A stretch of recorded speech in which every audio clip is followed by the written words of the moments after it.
Hello, hello, happy Friday! Welcome to our Friday Witchy Hangout. We do this every single Friday where we ask a juicy question of the universe and we mix and mingle our energies together, and we usually have a pretty good time doing it. So welcome. Oh my gosh, I did just want to point out, so Rudra said the first chat on here was like, well, I'm 7 hours too early for this. I have to tell you, I thought this was so strange. I was telling Alex this. I was asleep in my bed and I wake up like bright-eyed and bushy-tailed at like, it was like 2:40 a.m. And I was just like wired. I was like, hello, like I'm awake. And I was like, why am I so awake? Like, and I was up for like a couple of hours. Anyways, the only thing that would kind of get me to go back to sleep, all of a sudden it kind of dawned on me. I was like, oh, I'm connected to people who are like all over the world. And I was like, I think that this is somebody or like a group of people that must be like watching my channel or my videos now, like on their side of the world, that like they're thinking about me or like they're sending me energy or something. And so literally the only thing that worked for me to go back to bed is I like went in my mind and I was like, hey guys, I'm trying to sleep and I'll see you in a bit, okay? And then they were like, oh yeah, sorry. And then like that's the only thing that like all of a sudden I could go to sleep after that. And so I wonder if it was you. I wonder if it was your energy that I was picking up on. Oh, you're from India. That's so funny. I think I spoke to you in my head, in my like half dream state last night. So anyways, now I know that's a thing. And how did you know? That's so funny. Okay, so anyways, getting to the reading today, and actually giving you guys a little bit of a heads up. The background is like kind of unfocused, but that's good because it's building anticipation. But we do have Valentine's candles that I'm going to tell you about later if you're interested in that. Okay, so, but moving on to the reading, we have a juicy one on what things were left unsaid. So without any more ado, let's go ahead and get into this. So we do have an anchor card. And it is the Kiss. And I'll just leave this up here because, as you know, I feel like we read the cards together. Even if you don't feel like you're intuitive, I feel like if you were drawn to the tarot, if you're poking around here, I feel like that's a calling of sorts to start building that intuition. And even you're building your intuition when you get drawn into one card pile or another, and that's your pile or it's not. You're figuring out how your intuition works. So this is also the same anchor as last Friday's string. Oh, interesting. Yeah. This is the same anchor card as last Friday's string. Is the same card from pile 3 last week. Okay, and pile 2 is the same as pile number 3. Definitely like some connection. Yeah, there could be a connection there. So just, again, take that however it resonates. So I will put the pile selection up for those of you that haven't chosen your pile. Oh, also, I have been recording some of the daily videos with my face on them, and I think I'm going to try to do that more. But whenever those show up, the Christmas pillows are still there, and that's why. It's because I like recorded it back in the day. I just saw the pillow behind me. So, okay. Oh, thank you so much, Dee. Good morning. Okay, so here are our choices if you haven't already chosen. So pile number 1 is the Eternal Child, pile number 2 is the Mystic, and pile number 3 is Kairos. So I will put that up there, and if you haven't already been drawn into your pile, now is a good time to do that. Even if you have, we like to just take this moment where we close our eyes, or you can do whatever you want to do. You could eat Cheetos. You could be naked on a beanbag eating Cheetos, as Ron White would say.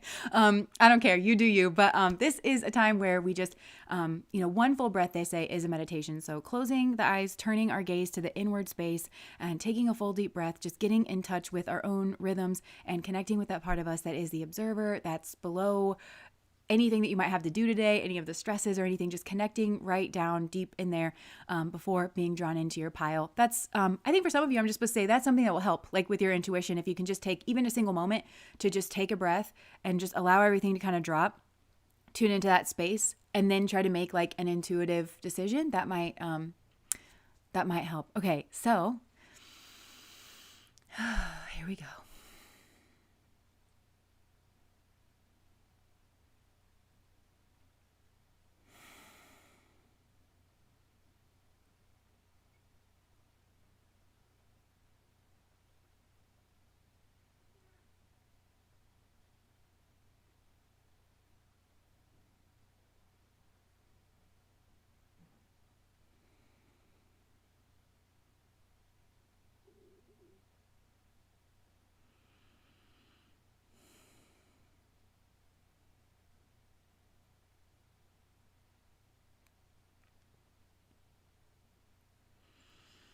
And whenever you're ready, go ahead and open up your eyes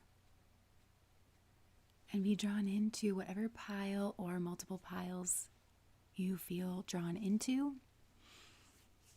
Just give that a second. I can hear the crackling. We use like the crackle wicks. And at first I wasn't sure if it was my stomach. I had a full breakfast, but I don't know. Maybe I'm still hungry. I'm just giving you a heads up in case you hear any noises coming from over here.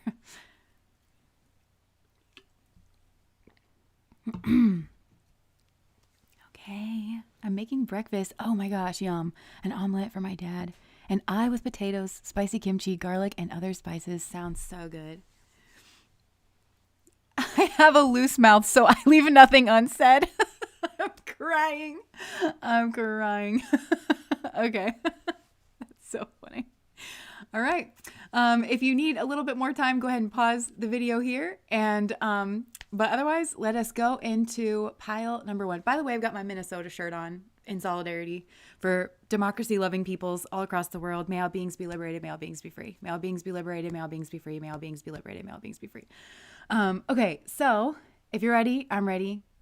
Let us move forward. Let us move forward together. Okay. So let us see here. Spirit, for pile number 1. Actually, let's go. Who is this person? Who is this person that we're tapping into here? Who is this person? Whoa.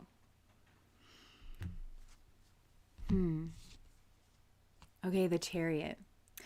Okay, interesting. So I'm actually getting that this person... Okay, we have the 2 of... This is Pentacles in this deck, the plastics. And that is giving like kind of a two-faced energy. And then we've got the Chariot, and that's giving like kind of forward movement energy. And then we've got the Hermit. So this is somebody who is like kind of watching here with the sunglasses on, but they're kind of like cloaking or disguising themselves. Oh, look, this is a very defended energy. So these are 2 different energies over here. Somebody here, there's like a spotlight on him now too. So I don't know which of these people I'm tapped into, but I feel like somebody here, I just heard the word loser. I don't think that you see this person maybe at all. Maybe there's just now a spotlight on this person, but they might have like some kind of like low self-esteem or something, but they might be highlighted here in some way. And it could be that they saw you moving forward. And it also could be, oh look, judgment. It also could be that you did cast some kind of judgment on this person. Nikki, thank you so much for the super chat. And they felt a type of way about it, and they felt defensive. There might even be 2 people over here. There might be a lot of people that I'm picking up on here in this energy. If it's these 2 people, they might well be married with the Hierophant. And maybe they wanted some kind of like passionate new beginning here. So what I'm getting, I'm kind of going to go that I'm tapped into this person over here. Because, okay, this is funny because this person over here, remember I got like the word loser and like kind of low self-esteem? I don't feel like they come off that way at all. I actually feel like this is the person that comes across like the Chariot and this like kind of 2 of Pentacles energy. Now I feel like we're kind of moving and grooving with this. It might, like what has gone unsaid here is it might have taken somebody some time, I just heard the word aptitude, to kind of work through their feelings here. And what they've seen could have been the Chariot. And I'm kind of getting somebody like Regina George's family, you know, like they look like they've got it all. Like maybe they're like very rich or they live in like a well-to-do kind of posh neighborhood, but it's giving like very Regina George, not in the sense of like this mean girl kind of energy, but just like her family, like her mom, you know, that when they show up to her house and it's like, wow, you've got a really nice house. And then like the house is really nice and her mom has like that really nice necklace on and like she's got her self done, you know, like it just looks like there's like a lot of money or something here. And so it could be that somebody, maybe there's like this energy kind of goes back and forth where like somebody here felt inadequate in one way and another person here felt inadequate in another way. It's not quite it, but I feel like somebody here was like trying to figure something out. Maybe even like about a wish fulfillment. And it could be that somebody here thought something was a wish fulfillment and then they felt judged. I don't know. There's a lot of like kind of judgy energy going on. But okay, so now I'm picking up on a person, and I think this is you in this mix that's like very, with this eternal child, I'm getting like very sunny personality, or very, not that you're that way all the time or anything, like very human version of this, but like you're very happy-go-lucky, you're very positive. And I think this is the person that maybe has left things well, there could be things unsaid on both sides here. So this like very happy-go-lucky kind of person, I feel like they're very happy-go-lucky, and I think they were trying to figure out who it was that they were dealing with while still presenting like a very positive front. And because they didn't want somebody here to feel judged, and they didn't want to jump to conclusions, and they know that they couldn't see what they couldn't see. But I think something felt off here, and that's that Pluto energy. And Pluto is like, it is concerned with power and status and things, and it is kind of like very secretive. And so I think somebody here just kind of felt a certain way. But I think this eternal child energy, I think they felt bad for feeling that certain way. You know, I think they're like, well, you shouldn't judge people. And so let me just keep kind of putting on this positive front. But something kept kind of gnawing at them. And so maybe they moved away from whatever this was. And kind of with this kiss energy, I'm getting like there's a couple. So it looks like a couple and a child. So parent-child is kind of like what I'm getting. There's some kind of like parent-child dynamics here that maybe this person was picking up on or wasn't comfortable with or didn't ask for, especially if this is like a grown adult. Like, I'm not your kid. Treat me like an adult. Speak to me like an adult, you know, kind of a thing. I don't feel like I'm being respected here or something. Or yeah. But then with somebody else, I think with this, I want to say couple, I think this is maybe the couple where somebody here is maybe the Regina George that got run over by the bus, that like at the end of like a full story. And then again, this like kind of hermit energy. This is the two energies I'm seeing like being a couple. Maybe this was one of the people in the couple. Or maybe this is somebody and then like there's a couple like together. I hope this is making sense. And so they, I think, felt judged eventually in the end, because I think this happy-go-lucky child person was like pulled away or something, and I don't think that they explained like, hey, I felt very vulnerable here. There was something here that was like bringing up this like internal child kind of thing, and not in this like happy, fun, playful way, in a I feel small or I feel vulnerable, or I don't feel like there's the sun energy in the middle, like with the solar plexus. It's like there's something here that's like eroding at my confidence, or that I don't feel like, who am I is what I'm getting. Like there may be that's not self-consciousness, but I don't feel like I can shine my light and be who I am because of the dynamics here, or because of what I'm perceiving here, or I'm trying to figure out like if this is the place for me, and I'm trying to do that while being positive. But I feel like there's some kind of plutonic energy that wants power or wants some kind of transformation. And it could even be that there is some type of misunderstanding here, like between these two people, because I'm not really getting that. Okay, like this couple, I'm not exactly getting a bad vibe off of this, maybe with Regina George a little bit, but I'm also getting like, I think kind of with this couple, there may be something here that's like kind of superficial, and they're in denial about that, and they don't really want to go beneath the surface. And so I do think that there's some kind of there's something here that was like going on that they were maybe trying to hide and didn't want to like kind of put forward here. Or didn't want to like own up to, or like maybe even have a conversation about. And so any conversations here felt like it was, so I feel like there's a lot. Okay, so to answer the question, there's a lot that went unsaid here because of the energy that everybody's in. So, because everybody here is in kind of a superficial energy. You got, I want to say this couple here, or maybe this is two sides of the same person. Because this could, if it's two sides of the same person, this could be a Regina George kind of figure. Maybe this was like a Mean Girls kind of person. And, but then maybe they had some kind of injury, could be narcissistic injury. And then they felt like, I'm kind of getting with this person, they felt like the total victim, of the situation. And I mean, if you get hit by a bus, like you're definitely the victim of the bus, but it doesn't change the fact that like she didn't push her in, I feel like this person, there's some kind of something, that narcissistic injury has a way of people not really being able to cope with the truth. So they do things like get in denial, they project on somebody else.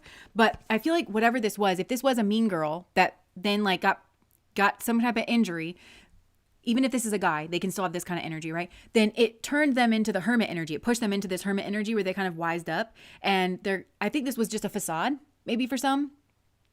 like presenting like they have everything together or something here. And it really, they feel kind of like this, like I want to zip up my hoodie. I want to put my sunglasses on indoors. But then they've been kind of like spotted in this energy. And I think it's because this inner child was responding, might be very sensitive. This inner child person that I was describing, this very kind of happy-go-lucky person, I think is actually very sensitive. At least I would be interested in their astrology charts, like what, like it feels like their moon energy, some sensitive part of them, I feel like was bumped up against this person's like Pluto or something, you know, where it's like, that's where I'm strong. That's where I want to be secretive. That's where I want power, you know, or something like that. And so somehow this person was actually, I think, picking up on something here, and it like kind of froze this person in frame. I don't think any of this has really been said or talked about, because I do think that there's like some level of niceties or politeties, or everybody's trying to, well, I don't know, these Pluto people, if this is like, well, actually, let me take this the other way, because if this is like, remember I said, if this is two sides of the same person, it could be this like Regina George person that then like had this injury thing and then like stuck over here. It also could go the other way, where maybe this is like a hermit energy, where this is like maybe somebody alone or older, or and they got some kind of spotlight shown on them, and it revealed their inner like shadow self, or a part of them that there is repressed that they didn't want to look at. There was this kind of mean girl energy. Maybe they were gossiping. Maybe they were doing some mean girl shit. Even if this is a guy, because the hermit traditionally, there's an old man on the card. So this could be like an older guy. Even if it's not like elderly, it could be like older than you. You see what I'm saying?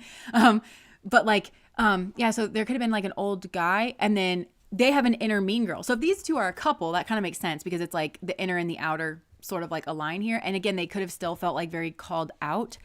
But yeah, I'm just getting that. And again, they could be like married here, or it could be that this person, if this is one person on this side, or even if it's a couple, they might be married, or it could be something to do with spiritual or religious, like where, or like, yeah, some kind of spirituality. Maybe these people met at church, or like some version of that, or, but they saw some type of like competition here. Okay, and then look at the Katie Heron in the middle of that. That's with her like Letterman jacket on, which is like the mathletes. It's like the nerd version of her, right? Oh, look, and then the Queen of Daggers. So yeah, I think that they were thinking that this, I think they were projecting and thinking that this person wanted, I just heard fame. Where'd the Chariot card go?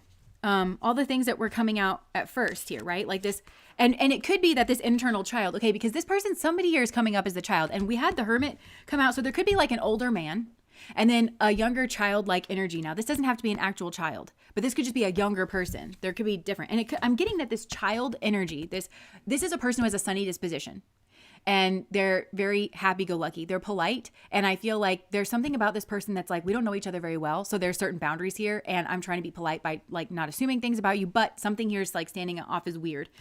This person, I think, was climbing in their life in some way with the Chariot. They were moving forward very quickly. It could be that something about a car, like they were actually like driving back and forth here with a car or something here. So they were progressing in their life, but they were in the stage of life to do that, is what I'm getting. Because a child, I don't think this was an actual child. I think that there was inner child stuff.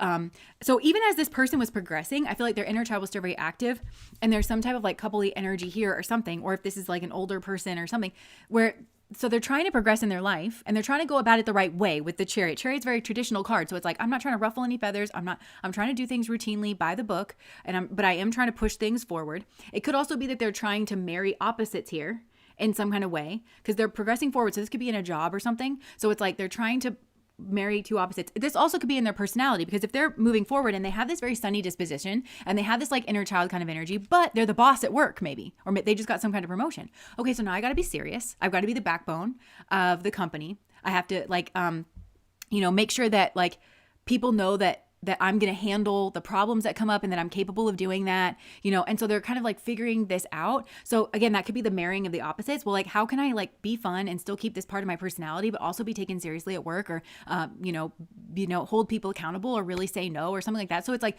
there's maybe some kind of marrying of opposites where this person's trying to push themselves forward here. And they just feel like entirely misunderstood. And this person, whoever this is, that's this inner child energy that again, I feel like just has a very sunny disposition. I think they're misunderstood because they're at the time of life is what I'm getting, or this makes sense for them to push this forward. But I think somebody here's trying to keep this person small. They might not even realize it, but I think it's because whoever this is, it's Pluto energy. So they either want to keep or maintain some kind of power, Pluto, it's like, it is that transformation. They want to transform something, but this is like, they have an agenda here.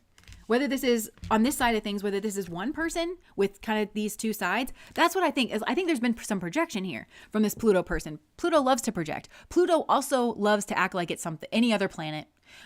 Pluto loves to, because Pluto, it likes to stay hidden. It likes to stay in the unconscious, even in your mind.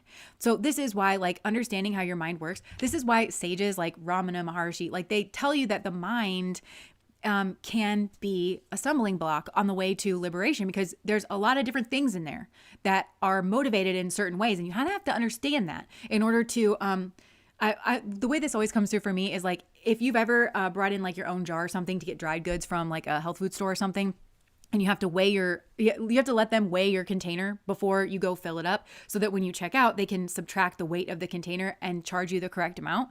So it's kind of like that with the mind. The mind is like the jar, where you have to know the weight of the mind. And so its motives is what I mean, so like when you're in this defensive mode, you have to be able to say, I'm in a defensive mode. Well, these people or this person can't do that because they're in Pluto energy. And like I said, Pluto, part of the way it remains hidden is it'll make contact with other planets, and it'll say, no, I'm Venus. I'm being fair and balanced, and I'm making a diplomatic decision. Meanwhile, this person and these people, they're quiet in ways that they shouldn't be. Plus, I think somebody here is older, and they're not in the same, they're not at all in this position. So you'd hope that there would be some level of love, mentorship, grace, like a grace period. You would hope that these would be the people. Pluto can usually see pretty deeply into things, but because they're kind of motivated here, I don't think this has been said. Right? Pluto doesn't say a lot of things. Pluto might say actually a lot of things without saying what it really means. And that way it can't ever get called out or caught out. So it might say things in a roundabout kind of way, and it's trying to stick you, and it's trying to say, I think you're a bitch, and it's like, huh? Or it's trying to discredit you so that it can like get some kind of power. But this person or these people, they're not factoring in the jar. They're not subtracting the weight of the jar. They're not subtracting the weight of the mind. And they're acting like, oh, this, and then they're projecting this kind of split energy, because I'm actually getting that whether this is a couple or whether this is a person that's this narcissistic injury, Regina George on the outside, or whether it's the hermit on the outside, or whether that's the two of them together, they're the ones in this is the split energy here. I act like I'm the hermit. I act like I'm older and I'm wiser, but really I'm a mean girl, Regina George, on the inside that has received some type of narcissistic injury in this situation, maybe from this eternal child. And it could be because, again, this eternal child is very sensitive. Heather, thank you so much for the super chat. Is very sensitive to like whatever is going on here, and not in a, see, these are the kind of people over here. It's hard to come at them and to try to like hold them accountable, because there's a sensitivity to narcissism. Everything's vulnerable. Everything's very sensitive. And I don't even mean like NPD, like narcissistic personality disorder, because narcissism, as we know, is a base trait. It's not only a disorder. We all have narcissism. It's a gradient. And so you're somewhere on that gradient. But whenever that part of you is active, it's very sensitive. It's like a banana that like bruises really easily. So these people, I would say, yeah, well, this person's really sensitive, like to where this other person's concerned. These people will be like, yeah, I'm the eternal child. I'm nice. They're not nice. They're Pluto. They're nice for an agenda, and they've received some type of narcissistic injury over here. So they would get all confused about that, and they would say, well, yeah, I am very sensitive, and I'm picking up on something truthful, when really they're just picking up on their own defense mechanisms that they can't pick up on. They can't subtract the jar over here. So I think that this is some kind of situation where you've got this eternal child energy, which I think is younger, more youthful, very happy-go-lucky, very exuberant, but also like they are. So for instance, this person, may even be like very attractive is what I'm getting. Pushy energy tends to be very attractive. But I've just heard gold digger, or like this person's just trying to advance.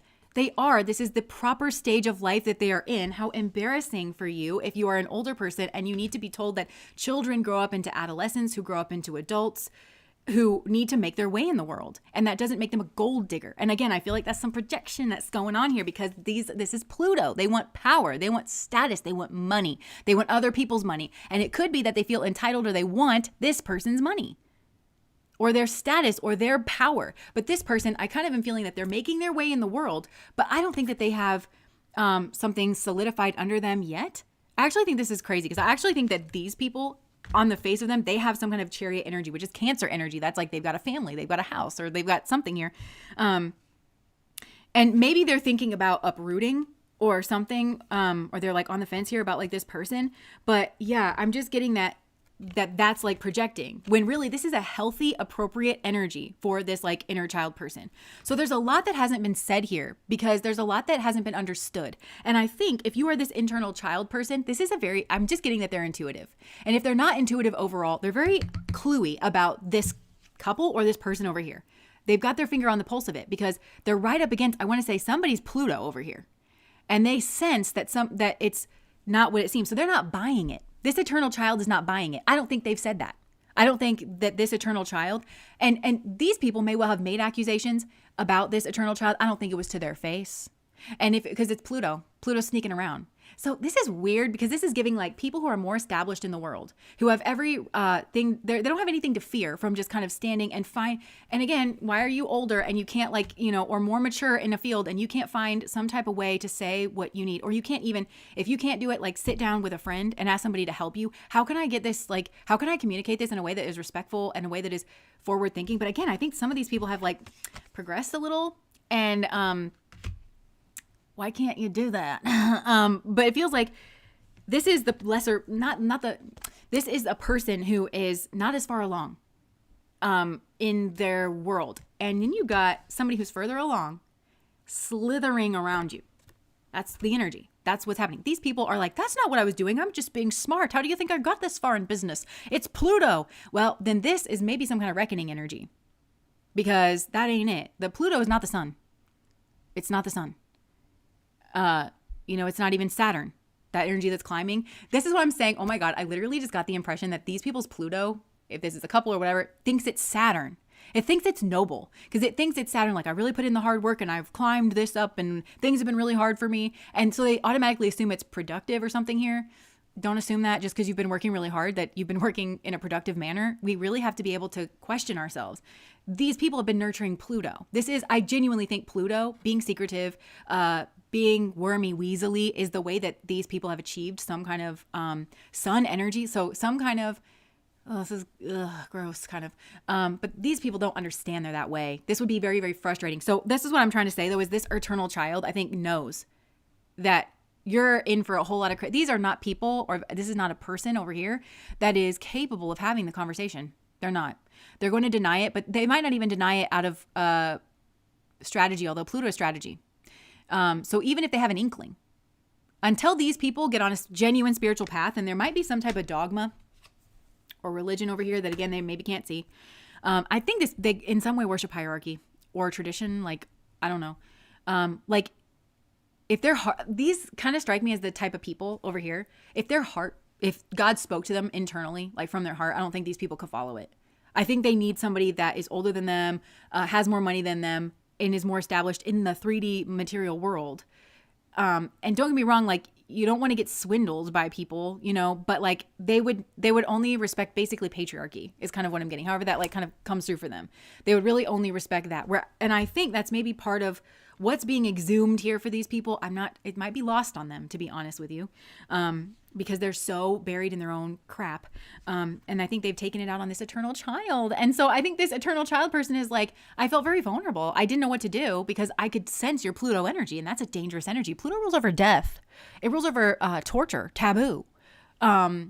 It rules over betrayers, backstabbing, phobias. Get away from me. This is on somebody's inner child energy. And they could have had somebody around them, could have been a couple, could have been their parents, that is exactly the same way, that they were like, maybe put a lot of pressure on this eternal child to like move forward in the world. So there also could be a war of the couples here, like within this eternal's, oh yeah, I'm getting that. Like within this eternal child's mind. So if you are this eternal child, which I think for most of you are, you're this like happy person, and you have a sweetness and an innocence, but you also have to make your way in the world. You have to. You have to figure that out. That's part of living a human life, And so this eternal child is kind of going back and forth here. I think maybe even between, like, maybe it was a parent. I feel like this person, this eternal child here, because they're taken off here in some way, and they have background of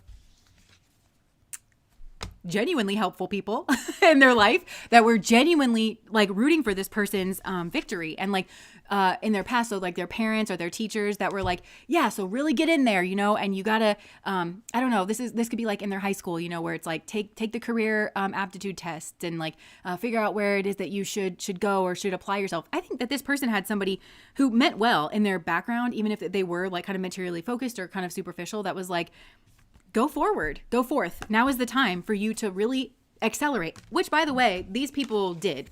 These people definitely did, which is why they're projecting all over this person. But they did it in Pluto energy. And then their minds say, it wasn't Pluto energy. I wasn't strategizing and hiding my real self and, you know, pretending like something here just to get like some kind of power in the world or something here. Money, more money, more money, more money. That's why I'm getting more money, more money. They're acting like, oh, that's my Saturn energy, my duty energy. That's my routine energy. That's my sun energy. That's my career energy. That's my genuine personality. The fuck it is. The fuck it is.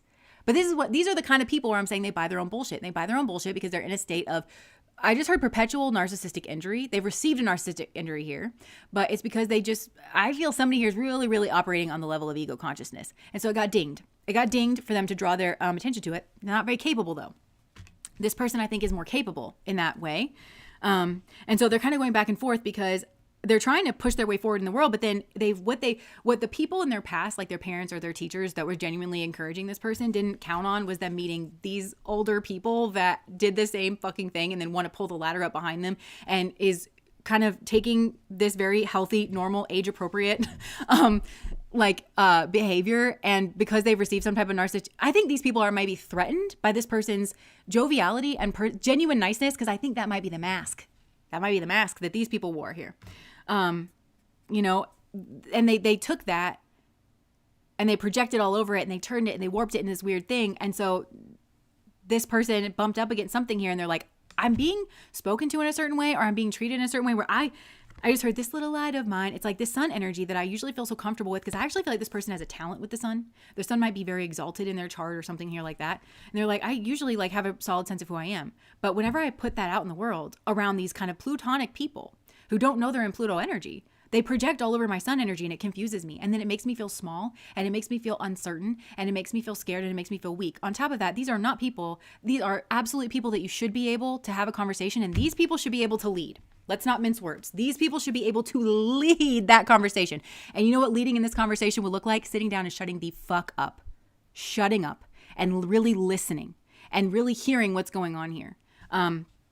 Like with this person and then being like, wow, they should be able to kind of like do that. They can't though. There's a stunt. These people are stunted. So, but that's not been communicated because they don't know. That's what's not been communicated here because they don't know that they're in this energy. And they really think that any success or accomplishment that they've achieved in the world is because of their Saturn or their sun. So hard work, duty, dedication, working off their karmas. No. It's because of their Pluto, which is it's a malefic. It's definitely a malefic coming through for these people. Whereas I feel like actually this person may have Pluto is a malefic energy, but this is like maybe a positive energy here where they've seen that this person took this weird Pluto shit that they gave them because that's what Pluto tries to disown itself, you know, where it's like, no, I'm the sun over here. That's Pluto. Because the only way that Pluto can masquerade as the sun is to act like somebody else's Pluto. And the only way that Pluto can masquerade as Saturn is by projecting that somebody else is the Pluto. And I've had to just work so hard and be so noble to like kind of overcome that. That's the only way is they project out that person is the Pluto. Well, I think that this person is really the internal child. I think this is actually the sun energy. Somebody who's very happy. Somebody who's very, there's a gravity like to this person. And they might get like just a lot of attention here. And that's maybe helping them. Well, this is their karmas is what I'm getting. This person has very good karmas. And I think these people they have karmas and they're bad. When it comes to like this person. And I'm not trying to like shit upon these people because there's a way that they can burn these karmas quickly. If they meditate, if they go inwards, if they, yes. Okay. I just want to say this because I've been, rereading Autobiography of a Yogi. I've been listening to it. And, I just wanted to say like, cause with karmas, karma, I think is such a complicated, like complex thing that, well, okay, because in Autobiography of a Yogi, he says God is simple, everything else is complex. But in there, he was like, no, you don't have to just work through your karmas. I think that's like the base level of existence, like where we're just kind of like building our karmas. But I think that that's what being on the spiritual path is, going right towards God is like you are doing these things that get you closer to God, where you're meditating and you're communing like with God and And then you start to wake up to the reality that you're the awareness inside this body. And then I think you can burn karmas like really, really fast. You don't have to go through this like, like rote kind of a thing. Well, these people could do that, but they have to be willing to say like, we fucked up. I fucked up. I fucked up. You caught me. You caught me. Okay. Thank God you caught me. What a blessing you caught me.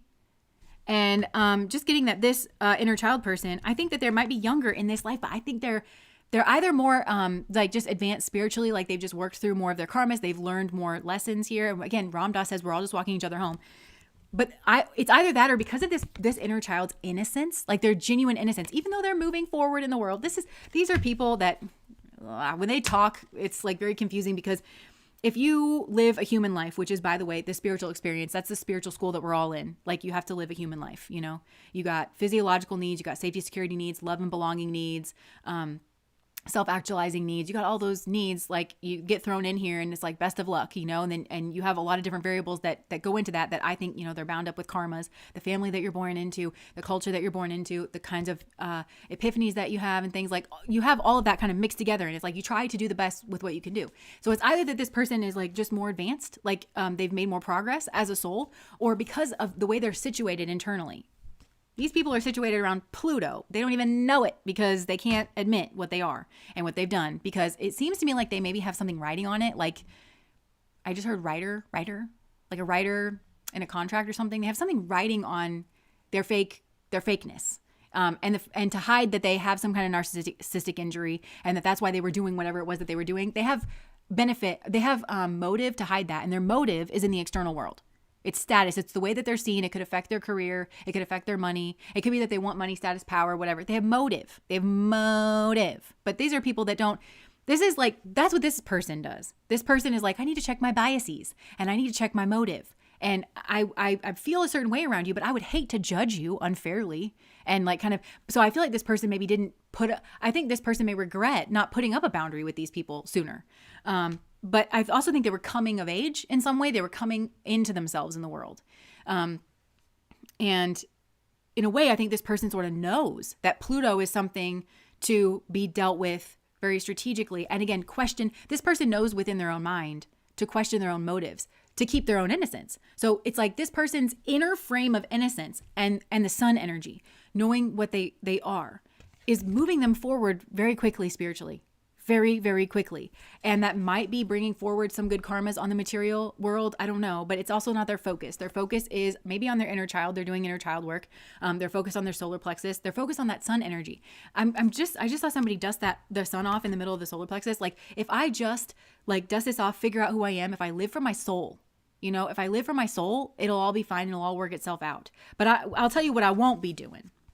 I tell you what I won't be doing is strategizing, slithering all around people, trying to frame them and just projecting all over them and just thinking the worst of them, in order to advance myself. I actually think this person, there has been some strategy here because these people do pick up on it. It's a reactive strategy. This person has tapped into their own intuition and they're learning how to trust that because that's this person's power actually, because they're not delulu and they're not self-obsessed and they don't have a narcissistic injury going on. If this person's in the wrong, I actually feel that they were in a very porous energy here with this eternal child because they're at this place and they know it. This person knows it. And they're trying not to step on toes is what I'm getting because they recognize this kind of Pluto energy. They recognize where the power kind of sits. And so, I think they were like, okay, what I mean is like, they're very receptive, like a child is to people that it thinks. And I do think there was something here like that, where this person was used to being around people that, I think they were used to kind of being treated like a child. And I'm not saying that this person is a child. I'm just saying that maybe they were a young adult or they were just around people. What I'm trying to say is like, when you're in high school, I went to a very good high school. I know that this isn't like the way that it is for all people, but like I always felt very safe in my high school. And I felt like all the teachers there were really like looking out for me and my best interest, except for a couple. Like there were a couple, but that was like the exception and not the rule. And there was always somebody around to kind of like really just encourage you, or if you needed a couple extra minutes, like they were always willing to do that. Like they come off a place that was maybe even an incubated environment like that, where again, like a college or a high school, or where it was like this environment centered around like learning, or centered around like, no, it's our job to help you, or something like that. Or this person had kind of I don't know. And so I think this person was kind of like I'm saying, very porous of like, yeah, I'm trying to move forward in the world, but if you've got some feedback for me, I'm definitely open to it. So they were very, very sensitive. And these people were not direct. They were not upfront. They were also in some way older or more mature. And I don't mean that in terms of maturity. I mean in their field, they worked more years in a field or something like that. I don't think it actually translated to maturity. And it's because they don't know their inner landscape. So it's very high school, actually. These people are very stuck in high school. And I think one maybe was a masculine, older than this child person, maybe kind of a loner or something, has an inner bitch, probably married her. That's what it's looking like to me. And this lady pretends to be nice and is very social. Regina George is very social. Oh my God, I love your bracelet. That's the ugliest fucking thing I've ever seen. Two-faced, right? Like, but she acts like a kind of social nicety. Well, she's received a narcissistic injury here. And so that's maybe him. It's his inner self. And for her, it could have been her outer self. Like maybe it had something to do with like her back or her body or something like that. But that's turned her inwards, because inwards, this lady here inwardly feels like a loner, feels like a slob, or something, like maybe like tries to keep themselves together because feels like, well, I'm just not really put together and I don't want anybody to really look at me or anything like that. So in a way, I think both of these people felt kind of seen, actually, because this is sun energy. So you got a little child here, inner child person, who's maybe sun dominant. There's a lot of sun energy. I'm so curious about these people's astrological charts, because this person is also, they have some kind of sensitive, intuitive part to them that is bumped up against these people's nastiest part, to be honest with you. And by the way, your Pluto isn't the entirety of who you are. That's what these people need to know. But also these are the kind of people that sort of annoy me, and I'm a person and I'm sorry, I'm flawed.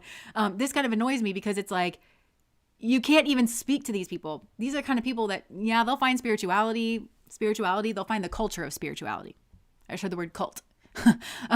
So they'll find that, and they'll wear beads or they'll put a dot on their forehead or something, but the actual connecting inner work, that's not being done here. And this person's shining a light on it. And, yeah, they're shining a light on something here. And that is that like warm sun energy. And it's making these people feel exposed. And I think there's a lot of projection of like, you're meant to expose me so that you can move forward in your career. And this person is like, you are such a whack job, is what I just heard. Like, this person does not even know like how to even process that. Because I just get the sense that they've been around adults that were very safe and healthy. There were certain adults where this person in a career space, again, like there's maybe something going on with this person's parents, like where maybe home wasn't very safe, but there was some kind of adults that were guiding this person like forward in their career. They were used to them being very safe. Like they were used to them having, again, like, okay, so my high school, I'm not trying to brag or anything. I know like this is one of the blessings that I really got in my life. We win some and we lose some. I really won out like when it came to my education. The high school that I graduated from was number 7 in the nation when I graduated. Very, very, very, very fortunate. And it was because of like the writing programs that they were like kind of pioneering and stuff, getting like really prompting you to kind of think about that. And so again, like all of those teachers were, teachers don't make a lot of money, right? But like those teachers are very accomplished in themselves, in their dharma, in their mission. They feel a sense of like that accomplishment of like, hey, we're actually like making a difference. So being around people like that who don't have this weird chip on their shoulder kind of thing. And also teachers is, I don't know why I'm like having a teacher thing. Teachers are not Pluto where they're trying to, again, they're underpaid. They're in the helping fields. They're underpaid. They're not in the Pluto field where, anything that it's like, I'm doing this for status and money and power. So there's just a difference here of like where this person kind of came from.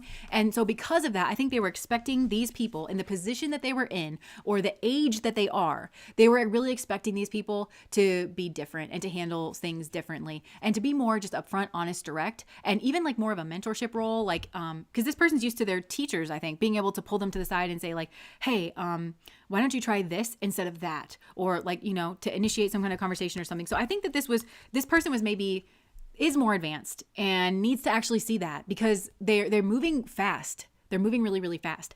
So there's a lot here that hasn't been said. And like I was saying, it's because everything here has been kept on a superficial level because there's so much tentativeness. These people, as a general rule, are not honest or this person not honest.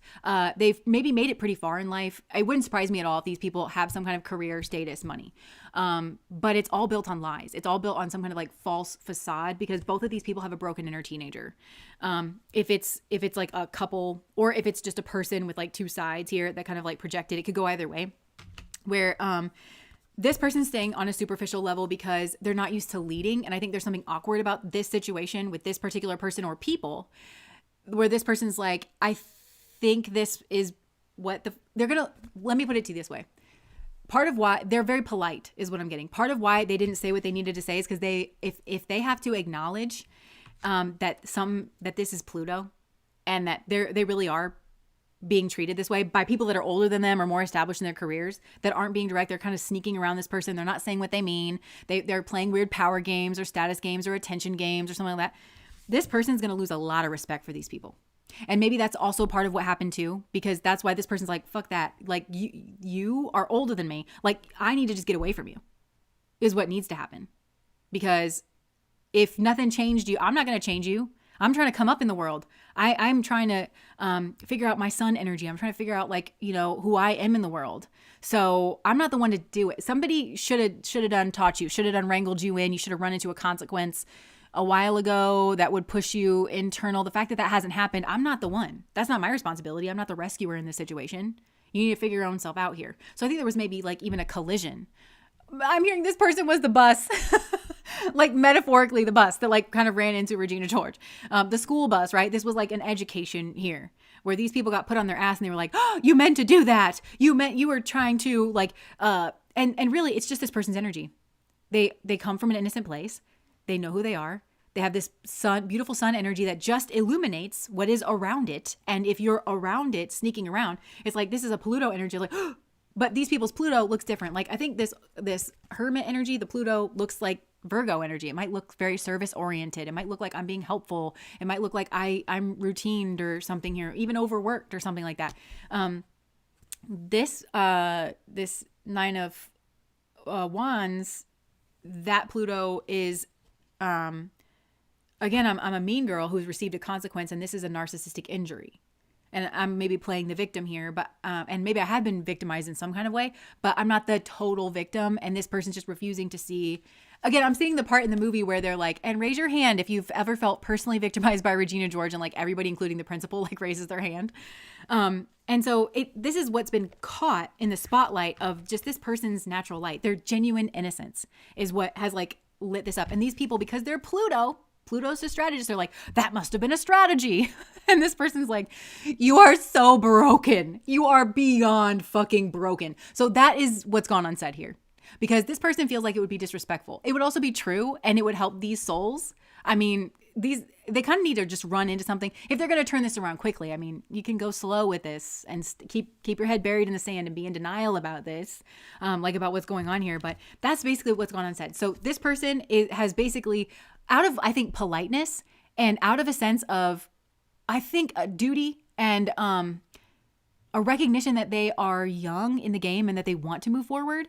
And so they're actually very open to feedback.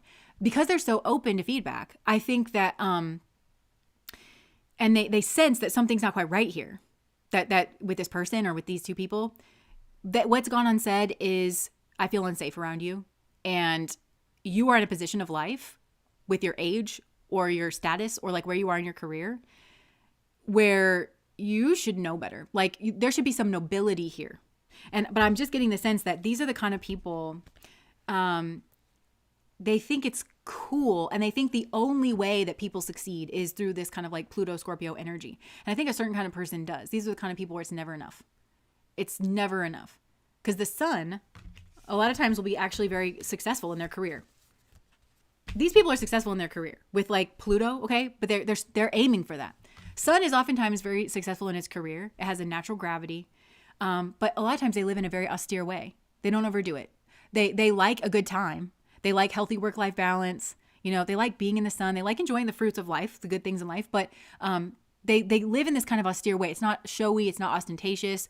They're just centered around like kind of yeah, man, that's the good stuff. Like this person's like the good stuff. They like connecting with people. There's a genuine innocence like with this person. And as a society, you want these kind of people ruling the world. You do not want these kind of people ruling the world.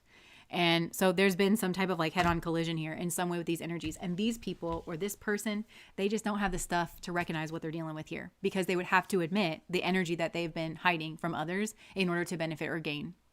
I'm also getting quite a bit of entitlement. They feel entitled to like the way that this person shines their light or to be seen in the same way that this person does, but they're not at all in the same energy. It could even be that maybe they're not as far along, but they just feel like, why is this person advancing so much when they're young?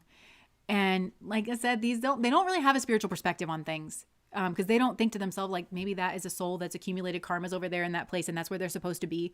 And it benefits where the sun is, like it benefits everybody to have the sun shining its light, you know. The sun is like the life giver, you know, so you don't get in the way of that. But these people will because they suck. Genuinely, these people suck. And I'm not saying that they're bad people totally and completely. You are not your Pluto. But I am saying, I think Spirit called time here. I just heard a whistle.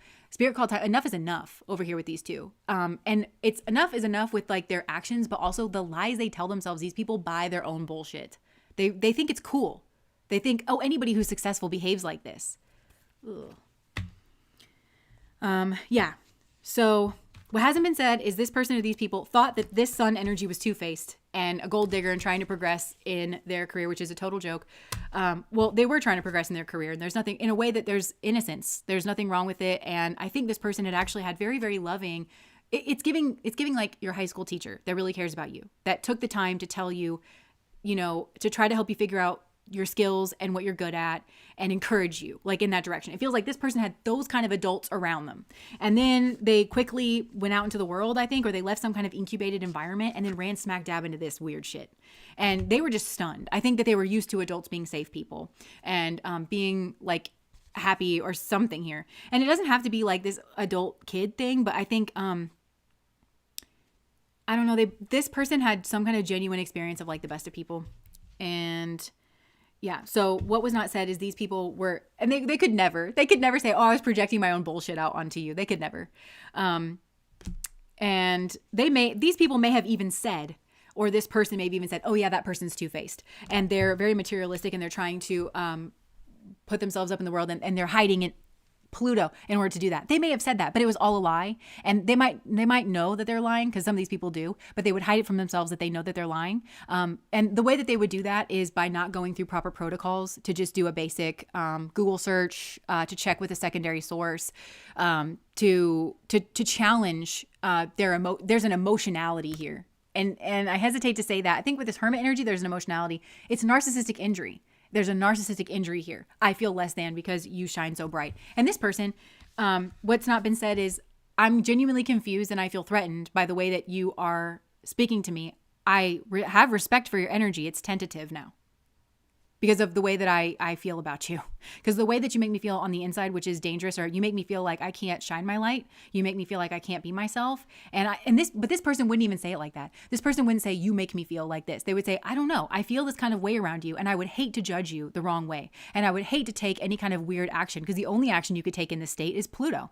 This person's holding back their Pluto, but they're not saying that. But they're saying, God, I would really hate to make a snap judgment. I would really hate to accuse this person of being this way, this Pluto way, because I wasn't thinking about them like that before. But now all of a sudden, because of the way that I feel around them and the way that things are kind of looking, I'm watching kind of how you're moving and I'm kind of thinking that you're fucked in the head.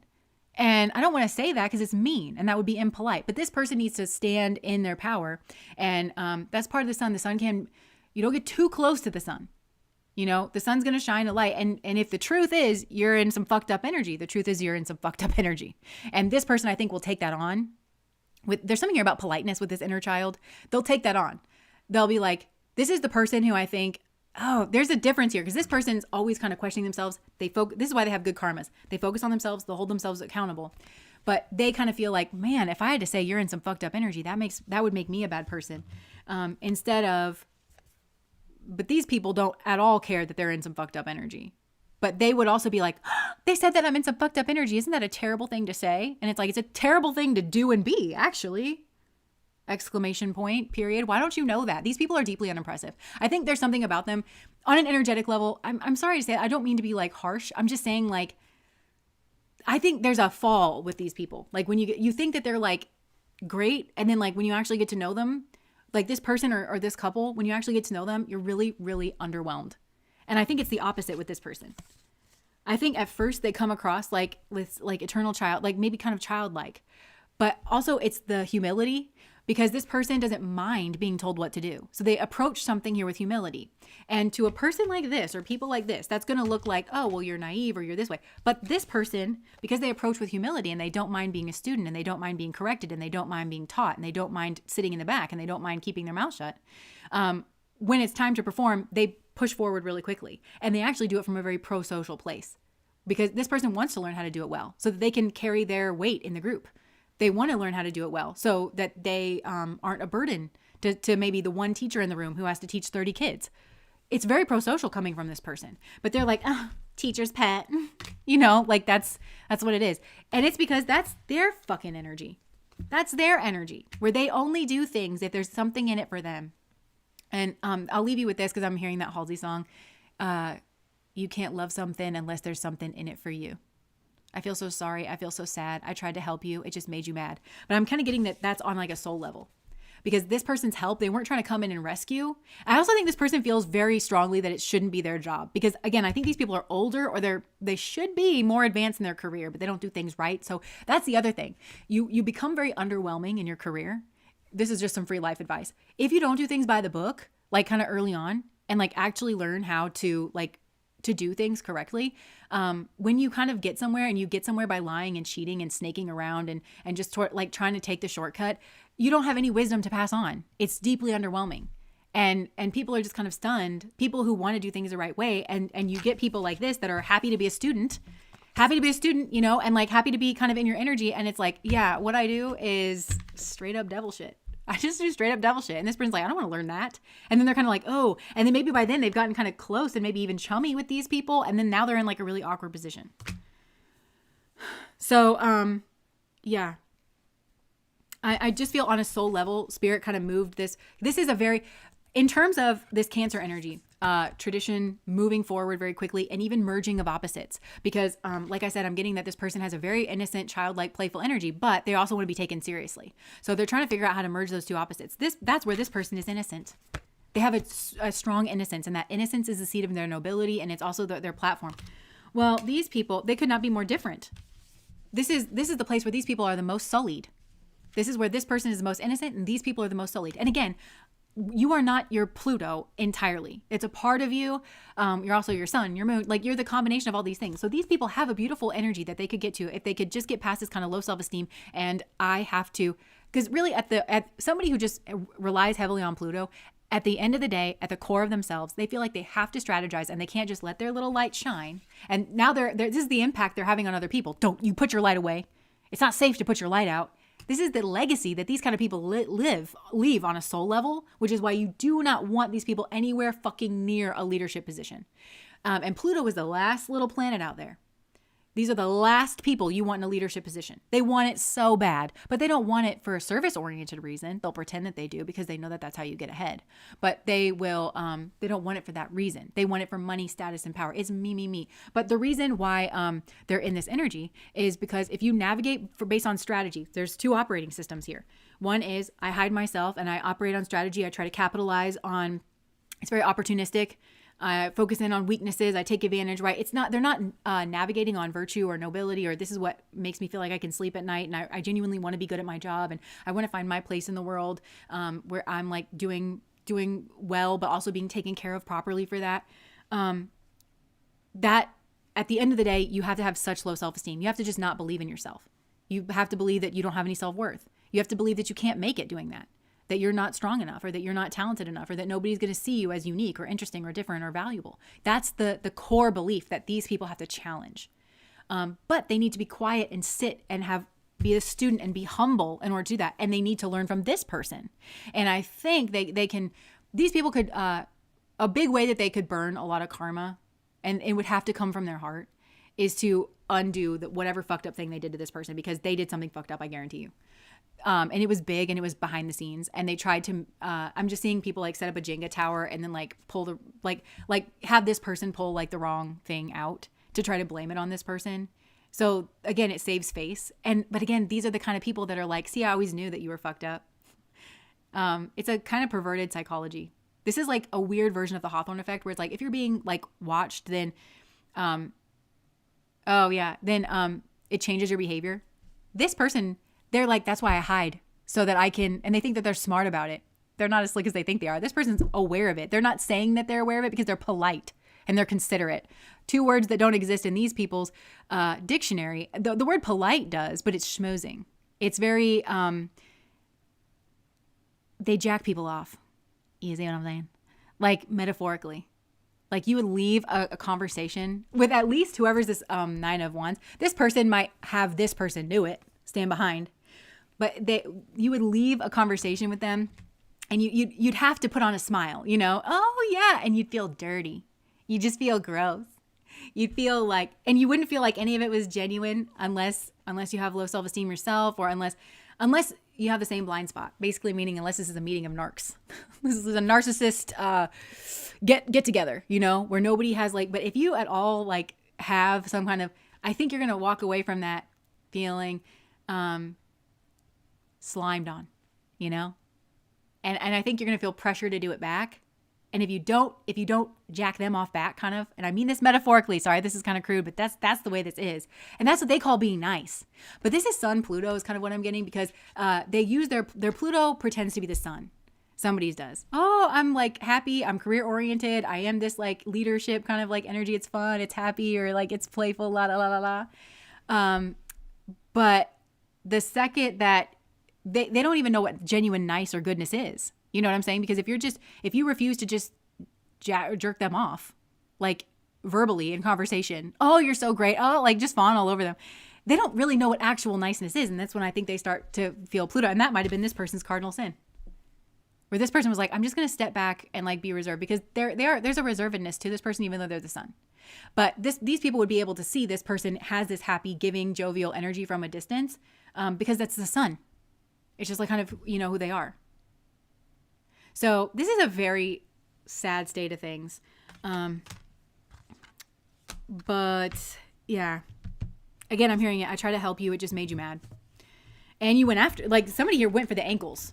Like they bit at the ankles. But so these people, I think this person was brought into their life to highlight what's going on here. And they have a lot of negative karma, these two. Because I'm kind of getting for some of you it's a couple, for some of you, but even as individuals, I think they fit the archetypes that I was describing earlier. So it might be one or another. If you can see one, there might be another one behind the scenes, that they're actually working as a kind of couple or a kind of unit. So the way that they undo their karma is they need to step into the light. They have a possibility, and I highly think that they're not inclined to do this because this is very, very solidified. But I think that basically Spirit has gifted them a gift that they don't know how to see, because they have such materialistic vision. But they're called upon to undo all of this, to just suck the poison out, to take full credit, to say, I was sneaking around. I set this person up. I didn't do a proper investigation. I was projecting out my own two-facedness. By the way, I've been two-faced in my career. That's how I got everything, which is why I think that other people do it when they're actually not doing it, is because I have no insight in myself. This is a person who comes to tarot readings. They have no insight into themselves. It never even crosses their mind like, wait a second, is this my energy? They think, oh yeah, that's this person's energy, just because it benefits them to think that way. That's who we're kind of picking up on. So a lot's been unsaid here, because this has been kept on a very superficial level. On the one hand, it was kept on a superficial level because somebody sensed that somebody was crazy or dark or not exactly what they were saying that they were. And they kept quiet because of where they were at in their own life journey on the 3D. They were younger, I think, and they were trying to move forward. And because they were in this kind of student energy, like they were open to being taught, but this person also is intelligent and they know enough not to just accept teachings from anybody. And I think they kind of started to sense, like, they're like, listen, I'm open if you want to have like a direct conversation. We're not going to do this weird Pluto shit. Because I think like they might have even tried to have a conversation here, but they recognized that these people were on their bullshit. Like you can't have an honest conversation because somebody would have to step into the light here. So they would say to you, oh yeah, I am having, oh yeah, they would deny a lot of stuff. These people would deny a lot of stuff. And so you can never get to the actual root issue. So it's an absolute waste of time. Plus, this person would have to be, these people, and this is part of the strategy, even subconsciously, they've put this person where this person would have to be very impolite, but truthful in order to actually get any information that would be useful to this person or any semblance of truth. And they put this person in a bad position. And I think they're younger in the game. And they're really focused on politeness too, which I think is part of what this person's learning, to step into their power, and it's okay to do that. And that nice doesn't always mean good. So this person, I think, again, they would have to be very rude. And then these people, because they're in this Pluto energy, they're just going to turn around and crucify this person for being impolite and being strong and saying, yo, you're fucked up, or I don't like, this is wrong. Why aren't you saying that? Like, and also I feel like this person might not have the standing because they're dealing with somebody older or more established in their career. So it's easy to, this person kind of knows that it's easy to undercut them, but they also are feeling very porous. Like, if there's something here, just tell me and I'll fold it in. But they kind of know not to do that because they know that these are dangerous people and they're not good faith actors. And so they're bright and they're kind of tentatively holding this back. This is actually a strong person and a brave person because they haven't like tucked tail and run, but they're kind of just like I'm just seeing them kind of tentatively hold their sun. This is actually a soul, whoever this child energy was, which is a lot of you. Very advanced in their sun energy, actually. Very good at like holding their sun energy. And this is like a very difficult situation to hold that in, but they are kind of tentatively holding it.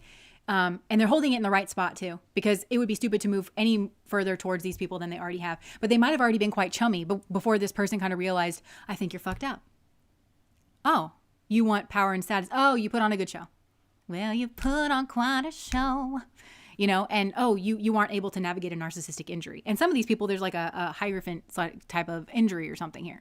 And it's not to say that like they can't get their feelings hurt and say, yeah, well, you know, I got my feelings hurt. But that's part of being mature and dealing with it, you know?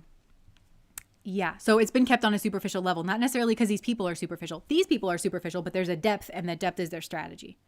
And over here, this person's not superficial, but they are new in the game. Or they're younger, and there's a humility. There's a humility and there's like an acceptance. But this is a person who's going to get, these people are going to project the fuck out of their Pluto onto this person. And they would use every bit of their power and status and, oh, I'm mature. But these people aren't mature. I think they're aged. I don't think, or they're like more, and they should be. And you would suspect that they would be more mature. And they are very much going to use that as a pawn instead of, so that's just I don't respect this energy at all. And I'm not trying to be mean. I'm just saying like, it's hard to respect an energy that refuses to be respectable. There's nothing impressive about the way that these people have navigated their life, especially, it's just that they've managed to achieve some kind of money or status or position, but they did it in a way that I don't want anything to do with. I don't find it impressive when people navigate to like a place in life, but they don't do it like the right way. They don't actually have the skill, or they don't actually have something. It's like, oh, okay, so like, I don't know, like, what is that? What is it good for? Like, I don't know. Like, and they probably stepped on a lot of people to get there, or they like made a lot of enemies or something. So this was a very long reading. But there's a lot that was unsaid here, and that's the reason why. And also the reason this is so long. And these are also the kind of people, because I can almost hear it in my head, like, oh my God, like wrap this up, like shut up. These people require such, because they make it so hard to call them out in any way, they require it. And then when somebody in the world does that, then so you get to take on the blame for these people having not done their work. And I feel like this is the kind of thing that they have done their entire lives, and especially in their careers or anything that has to do with like status or money or power or anything like that is I am going to be I'm forever a child, but I refuse to like grow, like actually learn anything or integrate anything. And so if people are trying to be truthful or noble or cooperative, even, I'm the stick in the mud, and it's going to take you 45 minutes. Whereas if I was just sane and healthy in my energy, it would take us all 5, and we could move on together and everybody would win. That's off the table with these people. And that's part of why this eternal child person, they kind of know this is a can of worms. You know, we're like, how am I going to fucking explain this? You know, and also I don't feel like it's my job because you're fucking older than me. Okay. So that was pile number 1, 2, 3, 4, 5, 6, and 7. No, I'm just kidding. Okay, so I'm just going to throw this back up here. If you're just joining us, you've joined us at a good time. We finished pile number 1. We're moving on to pile number 2, which is the mystic. Maybe pile number 2 will be a little quicker.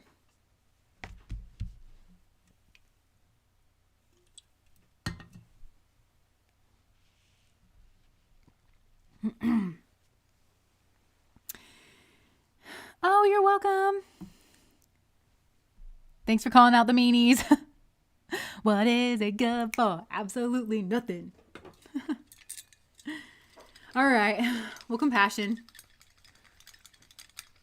That's another thing in Autobiography of a Yogi, because I've been like really struggling with this as well. But okay, so there was this one story in there where Paramahansa Yogananda, this was before he was Paramahansa Yogananda, you know, like as we know him, he talks about like him being a student and him like trying to find his like teachers and gurus and stuff, which I really appreciate. I think a lot of people find this to be like so awesome because, you know, for a lot of us, it's just like when you see these gurus, you just think, oh, well, you've always been like that, you know?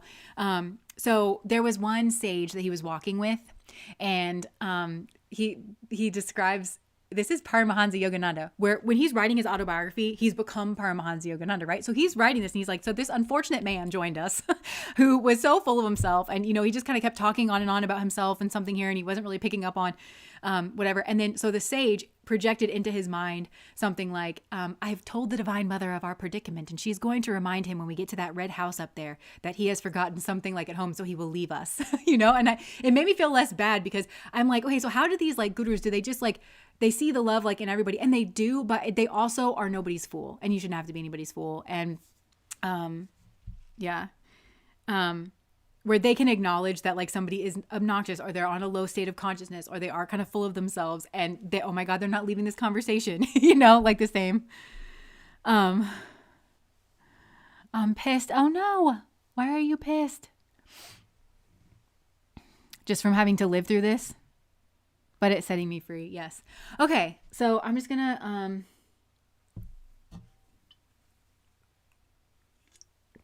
hey, Alex, my love. I would love you forever if I could trouble you for another seltzer of any variety. I'm so thirsty. I would love you forever anyways. Just to say. So really, I get nothing out of this. Yeah. It's a good thing our relationship isn't transactional. It's a good thing. Okay, sorry. This is cold and fresh, and I just can't resist. Wow, I got really thirsty. That last pile. Oh my God, did he open it for you? Yeah, we're used to opening it for each other because when we ask one of us to get a seltzer for the other one, it's because they're covered in cats, and the cats get like very jumpy if you open it like right near them. So we always just like open it, and you two are so cute. Oh, thanks. All right, so if you're ready, I'm ready. Let us move to pile number 2, the mystic. Okay.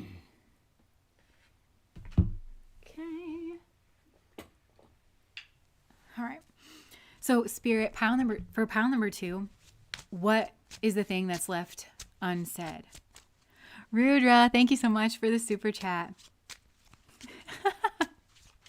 Okay, so what is the thing that's left unsaid here? I feel a belch coming up. Maybe that's part of the reading. I just burp into the microphone. That was left unsaid. Maybe for some of you, this person's funny.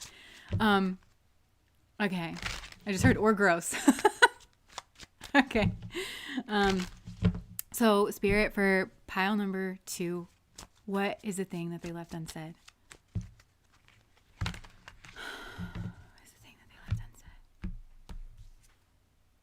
Apology. Balance. One person is giving too much in this relationship. So you could have been giving too much in this relationship, and this person never apologized to you for that. Like they were taking more than they were giving, or like they knocked you off balance in some type of way. Look, protected, you are safe and divinely guided. So for some of you, I feel like this person left something unsaid, but also maybe you've put up a boundary, or Spirit is even being very protective of you because some of you are healing. Okay, you know what I'm getting is actually that this person did something here, and they left an apology unsaid. They were taking too much from your energy. Something here was not like in balance. For some of you, this person wants to apologize and say, look, I myself was like not in the right balance. I think this put some type of like flicked a little bit of sand in you, and it's caused you some type of burning up like on the inside, maybe even like burning karmas. This could have been like a catapult or a jump start is what I'm getting for you, like in your own energy here. Sorry. Okay. My apologies. Okay. So, yeah, like, but it started this, like, I'm getting you kind of burning up like a lot of inner karma. I just heard inner turmoil. It could have been that this person being out of balance put you in some kind of inner turmoil, but then you had to confront that either internally or externally. And that is like what's burning up like a lot of karmas. And I don't necessarily mean karmas that like, oh, well, you did the same thing to somebody in a past life. I don't necessarily mean that. I mean some kind of spiritual lesson here that you had to kind of work out for yourself. It like tipped you out of balance. And I'm not saying that whatever this person did was okay, but I think maybe even you putting up a boundary to this person or moving away from this person or going dark on this person was a part of I just heard self-abandon. Like maybe some of you were self-abandoning too much, like in this relationship or something here. So there's some type of apology. Maybe this person feels like they should have protected you more in something. Look, soulmate. So they feel like you guys are soulmates here. Your soulmate loves, accepts, and respects you unconditionally. I feel like for a lot of you, you like did that. You were very loving, and maybe you did accept this person unconditionally, but I'm kind of getting that they took that for granted, or they took your kindness for weakness. And maybe for a lot of you, you've done the work, because the bottom of this says abundance, and it says you've done the work, abundance flows to you now. So it could be that abundance is flowing to you now because you've done the work, but this feels very much like an inner work. And I feel like you had to do or have done or are doing, because it's still kind of going on there in the center. Like you've done the inner work to kind of set yourself free from whatever this was. And I think that's part of why this person kind of can't get to you. So it's kind of like they're carrying the burden or the weight of what has been left unsaid. And it also could be with the kiss energy is really coming through strong actually in this pile. It could be that this person like actually does feel a closeness to you, or they wanted to kiss you, or like they feel some kind of intimacy. It could be that this person also cheated for some of you, or you were a secret, or there was some kind of like secretive energy. Whoa, I just got like dizzy. What was that? Okay, it also could have been that this person was like very conflicted about taking your relationship to the next stage of commitment, or they were conflicted about commitment in general. And if this isn't a romantic reading, which I think for most of you it is, it's still like committing to an agreement or a contract, something that would have evened out the load a little bit more for you, where you had some kind of protection.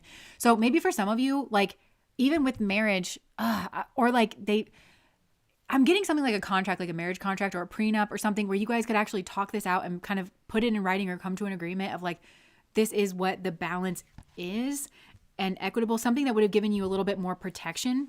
They're sorry for that. Okay, so what? Okay, I almost wanted to ask myself, what else is this person hiding? And those of you that are on Patreon, what is this person hiding is the reading that we're doing tomorrow on our live stream over there. So there might be some kind of like, I just heard congruency. I was going to say connection, but I heard congruence. Congruence. There's another word that wants to come through here. Maybe it'll come through tomorrow. I don't know. But to that, so like what this person is hiding, they hid something here. I mean, it could be that like, okay, so the strength card came out. It could be that you are like very, very strong in something, or like you behaved in a very noble way. There's a recognition here that you behaved in some kind of like really, really noble way. And you were very strong. And this person kind of like brought in that twister energy, this kind of chaos, like tipping you off of balance. And you had to kind of like hold this from ruining your life or something here. And that could have been, or like from knocking even like, I just heard state of grace, like knocking your own internal state of grace. There's like a real acknowledgement here that this person is saying, they are acknowledging that they put you through some weird shit, or they put you through hell, and that you were always very graceful, like even despite that, or you were always very not conciliatory, but like it's not like you gave them the benefit of the doubt, but it's just like you were so graceful, like even though this person didn't deserve it, and that they actually brought like their energy is like so chaotic, and they don't have their shit together like the same way that you do. And so I'm really getting this like hidden hands energy. So it could have been that you that this person was in a hidden cheated on you and hid it from you, or that you like they got with you, but they were hiding something else like major about their life. Or yes, that's confirmation there. I think this person, like I said, they feel like you're their soulmate, and they never said that to you. They feel like, even despite everything that's going on here, they're very hopeful that they can like kind of catch up to you and make things right. But they also kind of know, maybe not in this lifetime. It's not a 3D thing. I think their soul kind of just feels like you're their soulmate, and like it's very they want to like take care of whatever they need to take care of. I'm kind of getting this person is in a bit of a mess. That's maybe something that hasn't been said, but it's not something that they felt like they needed to say. I think that this person's in kind of a mess. For some of you, this person got karma for whatever they did. Like they kind of boxed themselves in, because I think that internally they were in some kind of state of a mess that they weren't dealing with. And something since you've left, I just heard since you've been gone. That's like your energy. It's like, I can breathe for the first time. I'm so moving on. Maybe for some of you, this person like really saw you bloom and blossom like after they left, and it was like there was no hiding from the fact that they were holding you down or holding you back. But they have since like built themselves into some type of like karma. And I don't think you can see it, and they're maybe trying to get you to not see it. But this doesn't feel specific to you. I think it's for everybody. They don't want everybody to know what kind of situation that they're in. Because I'm seeing like this kind of boxed in energy, and I'm seeing kind of cobwebs like all around, but there's people in it. Like I can see kind of moving around. So they really got themselves in it is what I'm getting. And they haven't told you that, and they don't really feel like they want to tell you that. Or anybody really, but they have also watched you.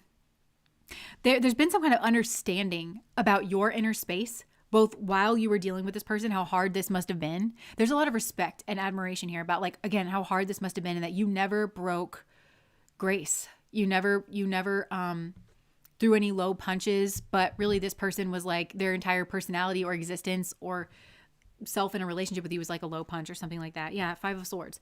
That this person, I think, was strategizing, was lying, betrayed you, backstabbed you. This was like a messy ending here. And I think you were put on the defense where you were like, whoa. And you were, the Bayou, thank you so much for the super chat. Oh, is this why you're mad? Like dealing with this. And there is like an acknowledgement here. And yeah, like I'm hearing mindfuck, like with the bandana here. And so maybe you had to protect something here that you had like built. You had to protect this like rooted, stable energy, and you're primarily stable on the inside. Yeah. And I do think this person maybe did feel provoked by how well you were doing in the world or something here.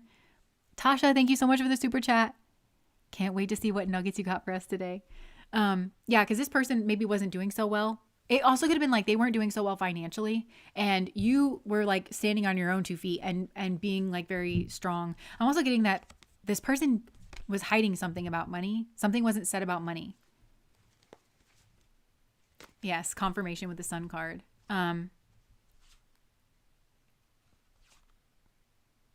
There's a lot here. Okay, so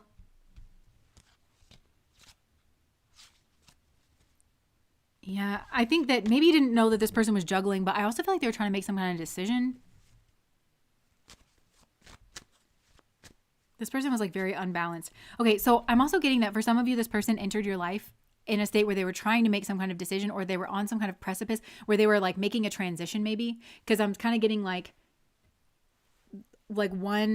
they moved one leg. They knew that they had 2 separate things like in 2 hands that's like kind of heavy. And like they were trying to move one leg and then the other, but they were moving across some kind of threshold. And that was like a precarious kind of situation.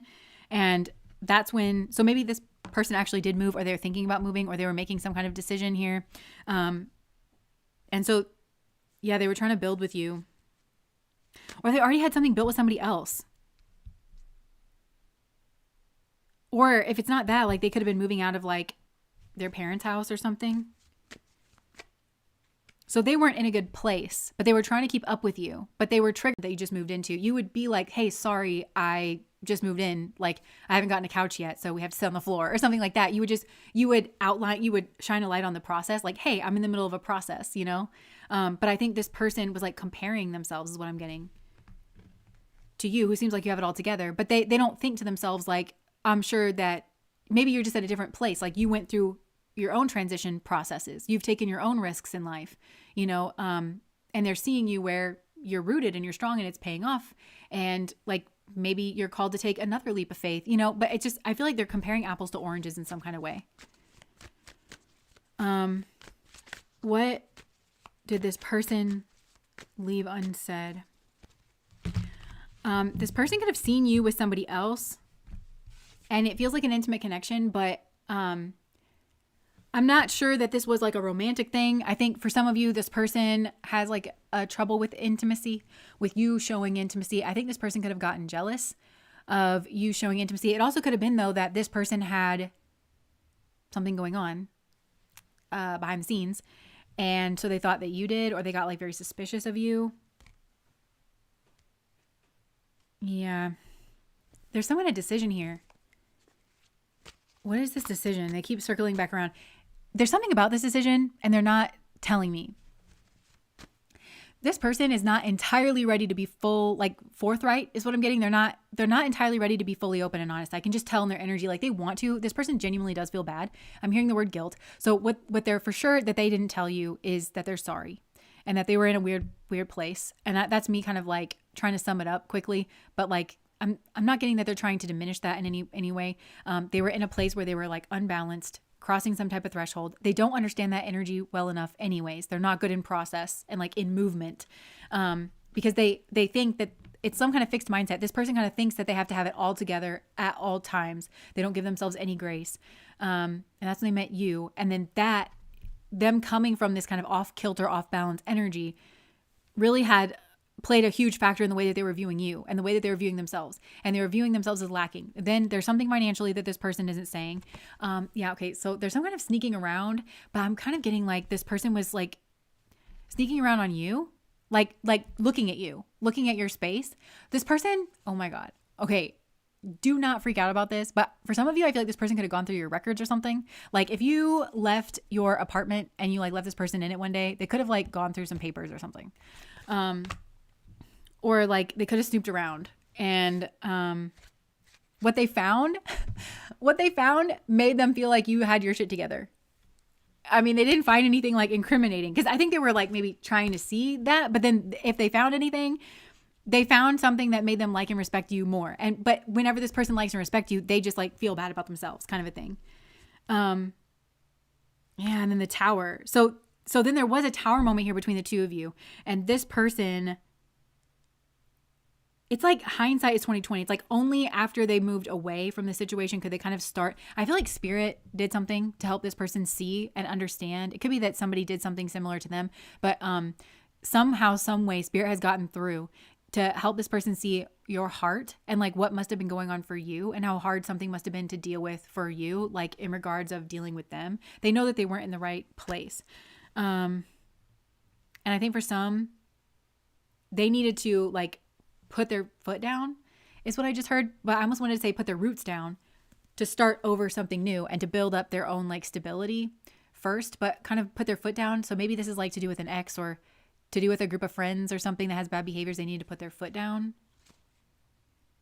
Okay, this is kind of like dissipating a little bit. This person's like, oh, I'm uninteresting, because again, I just can tell that they're not entirely ready to be entirely open and honest. So can you tell me anything about that? Why are you not ready to be fully open and honest? Because I feel like this is genuinely a thing that they haven't said, and it might be because they haven't processed through yet, but like, why are you not ready to be entirely open and honest?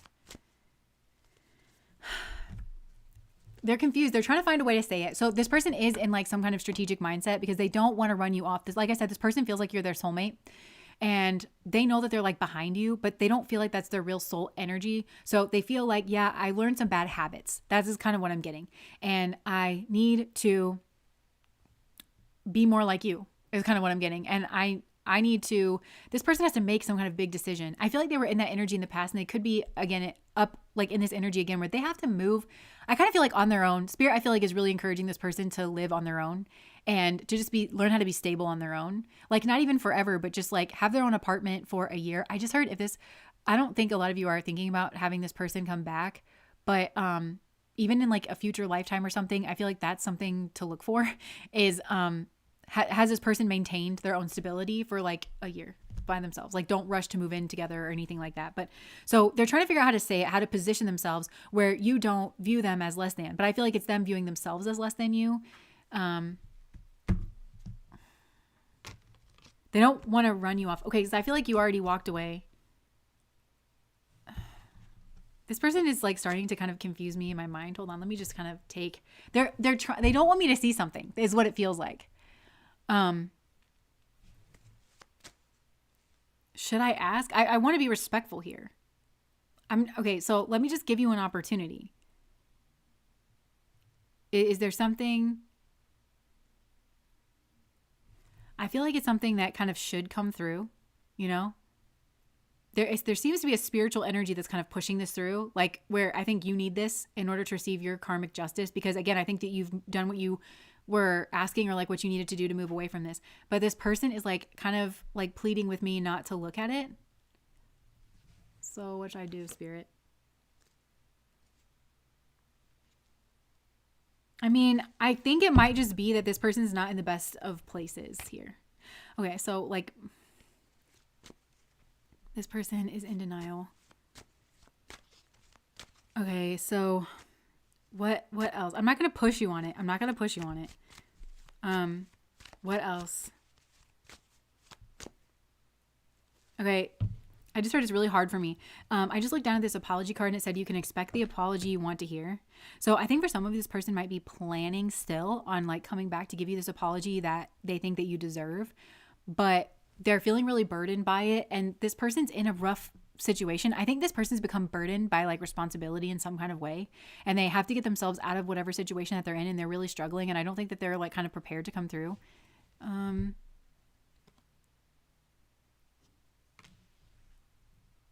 Okay. There's some type of fantasy. Let me just question this a bit. Spirit, what's the truth? Is this person telling the truth? Okay. This just came through. I was going to say, it felt to me like a spiritual energy was trying to push this truth through here. Because when I just asked Spirit directly, is this person telling the truth? What I got was that this person left you on purpose. This person walked away on purpose. And they left you in this Eight of Swords position on purpose. They knew that you felt like a type of way. They knew that you were in a tough position that they put you in. So it could be that this person did run off with like some money, or they ran off, they left you with somebody else. They knew that you didn't have the truth, and that you not having the truth meant that you were prone, at the very least, to view yourself as being lacking, as deserving the treatment that they gave to you here. Yeah, and that there's something that you didn't know. And this person knows that they needed to bring you into the light about something here. But they left on purpose. So I don't know, like if this person like stormed out or what, they left on purpose, and then they intentionally like didn't get back into communication. Maybe that was to like deliver some type of apology here. So that's what they're not telling the truth about. So this person's still in this like kind of slimy, like strategizing energy, because they want you to see them as like the way that they see you. And they're really not in that energy. And instead of just letting go and being like, okay, I can't control what happened in the past. I can control like my own actions and getting myself into the real authentic energy that is a match for this person. I'm kind of not getting that this person is still doing that. They're trying to like save face when they're kind of coming near you. I don't think this person wants to like clean up their mess here. So let me continue on that thread here. Spirit, is this person telling the truth?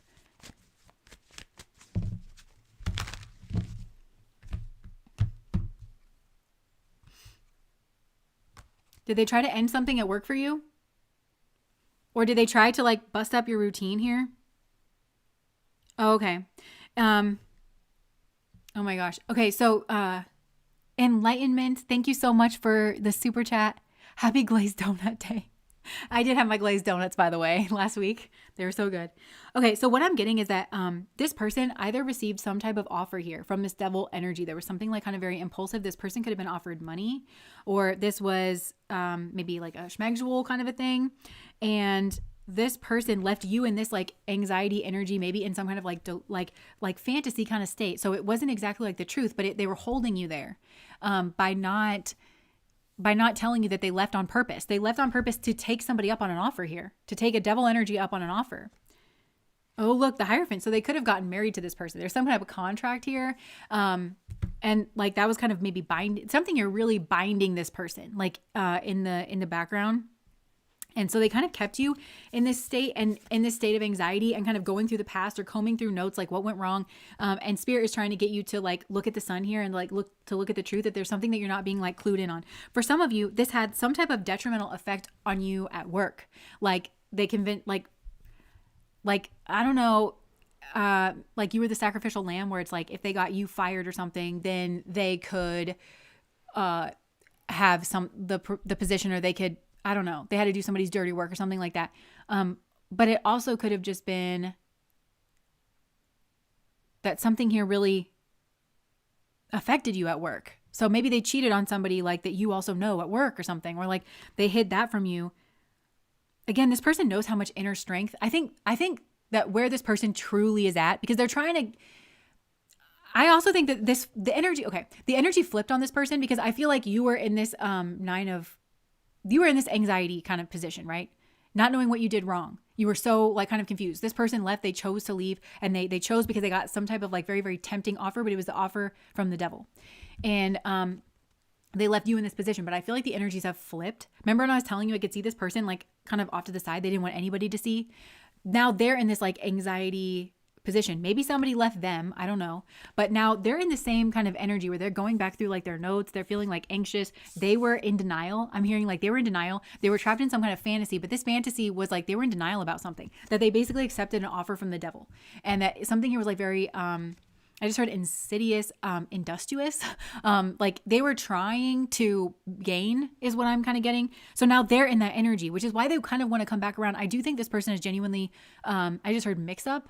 Like they genuinely recognize their mistake in this situation of like who they trusted and what they did. They genuinely recognize that, but it does feel like they recognize it because of the predicament that they're in. So it's kind of still very self-absorbed. It's like self-centered, but at the same time, this person has kind of had to go through things, and they have seen and they do recognize, my God, I put that person through hell.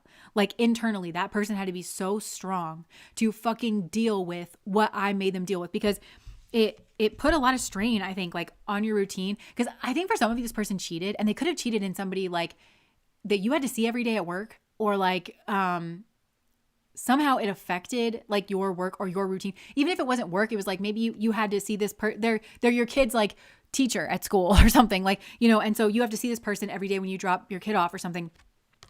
It just seems like, my God, they're recognizing it. Like, holy shit, this person had to be so strong, because they never lashed out. They never, and I'm sure that they were upset. I'm sure that they were sad or that they cried, but they never broke grace. Like, you were always just so like noble and graceful and like presentable. Like, this person's kind of realizing that. And they're realizing that too, because they've been kind of sneaking around in some way. And it could be using the tarot, or it could be like the spirit has kind of like gotten through to them in some way, shape, or form. But if I'm being very honest, like the insights that this person is having, they're still very selfishly driven. It's still because I got myself into a situation. Now I'm anxious. I'm nervous. I have anxiety, and I don't like the situation that I am in. And I wish that I could go back to that crossroads, because I recognize it's a crossroads. And I wish that I would have not done that fucked up thing to that beautiful person. And I wish I wouldn't have lied. And I wish I wouldn't have taken that devil's cup. I wish I wouldn't have done all that, because then I wouldn't be in a bad situation now. That's like really what's coming from.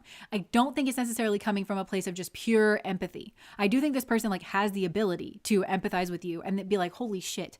But also I feel like some time has gone on here, and I'm kind of wondering, what the fuck? Like, why are they just now realizing this? Because it seemed to me like they were okay keeping you on the back burner, or keeping you in some kind of like fantasy about them. For some of you, could have even been married to this person, but it's like, I just heard co-parenting. So like they still wanted you to think about them in a certain way. They didn't want to say like, I intentionally took this offer, or like I knew what I was doing or something like that. Or I felt like something needed to change for me, because it feels like there's something that they kept for themselves that they didn't clue you in on. They were just like they made their own decision, and it feels like it affected you. Like you were their partner, or you should have been, or you guys were like, and they didn't clue you in. They didn't tell you they were having these feelings. They didn't like, I just heard when you sign up for a partnership, like you do things together as a partner, you consider like the other person.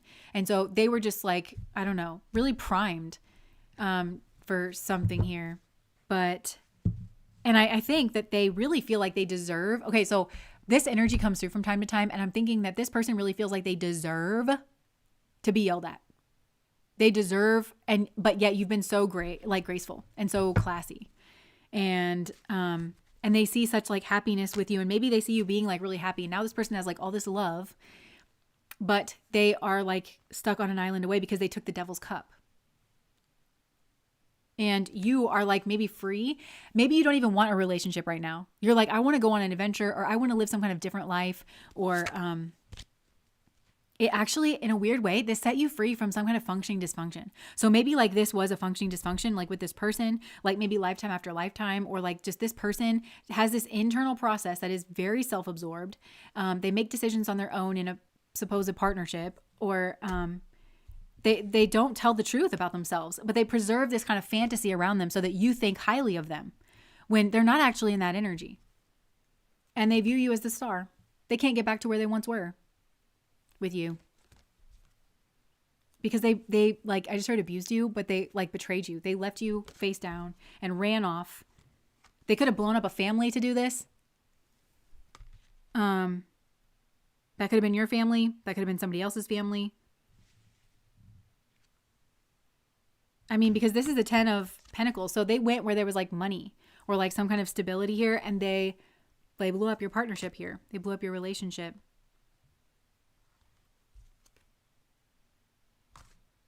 Yeah, and they're very confused about like, they had this like kind of strategic plan.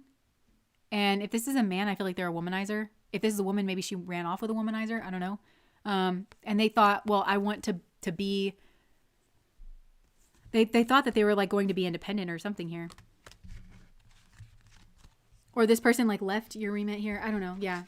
So this person is going through something. They're surprise, surprise. I just heard they're in another period of transition, but this is more of an internal one because some kind of karma has played out here. And I think for some of you, that's what you need to hear from spirit, is that some kind of karma has played out here.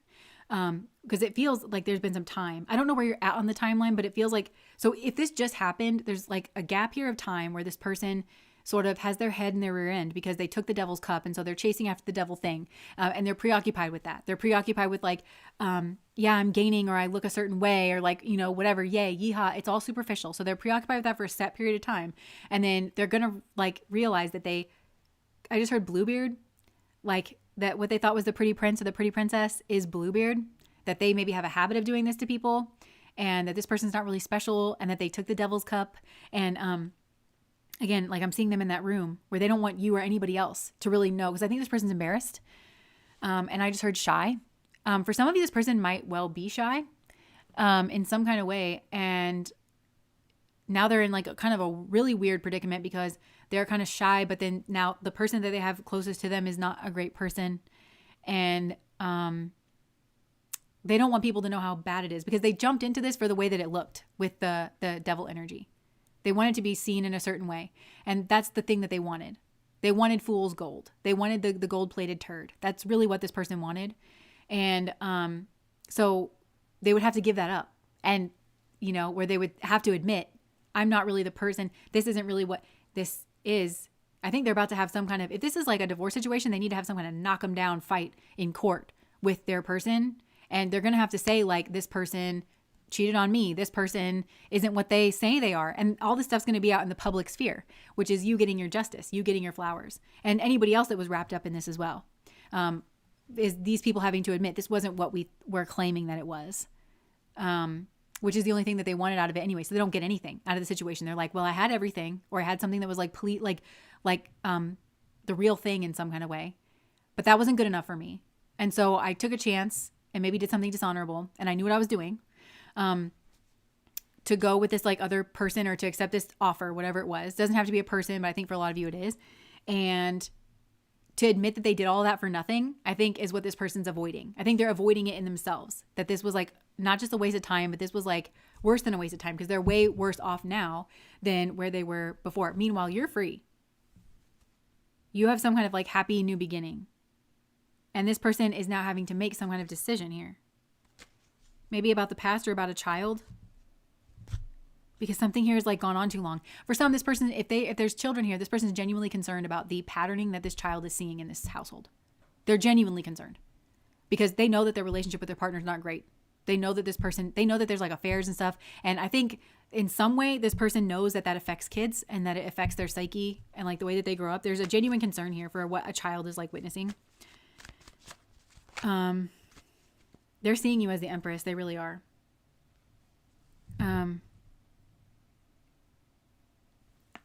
Yeah. I just heard it was a scam. So they went in. So what has gone, so as time goes on here, and I don't know where you're at in the timeline, what hasn't been said is that they fell for a scam. They left you stranded.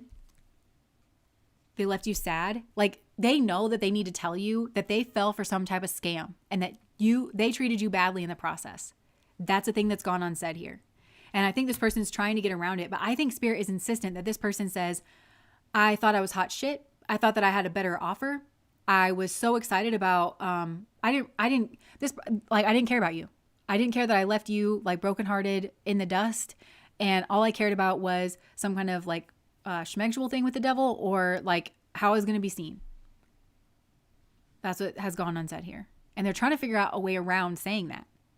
And so me trying to respect that, because this person was like, well, I don't want to, they're never going to work around that because there is no way around that. They have to just say to you or to other people, like, this is what it is. I fell for a scam, or I was a scam. For some of you, this person was like, if they could have already been in this marriage. For some of you, they could have already been in this kind of marriage where they already in the past took the devil's cup and they want to keep that facade going, but they wanted you on the side, but you're the person that they act like you're the actual real deal. And then they left you thinking there was something wrong with you because they didn't tell you the truth, because they didn't want you to think badly of them.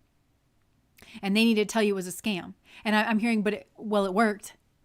So like whatever their scam was, it worked, but then it feels like it didn't work. Like they got what they wanted in some kind of way, which might've been you, like on the side, or it could have been, this other person, but then it didn't work.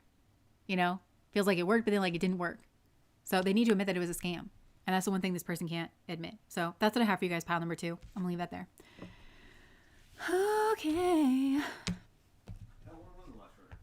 Was it good? Also, like my neck started hurting. Like I popped it a couple of times. I don't know if you guys I was just a gross mess in this pile. Burping, popping my neck. So like maybe this person is just in that kind of, they're letting it all hang out kind of a thing too, where maybe they're just like, I don't know, ripping one in their cubicle. They don't care.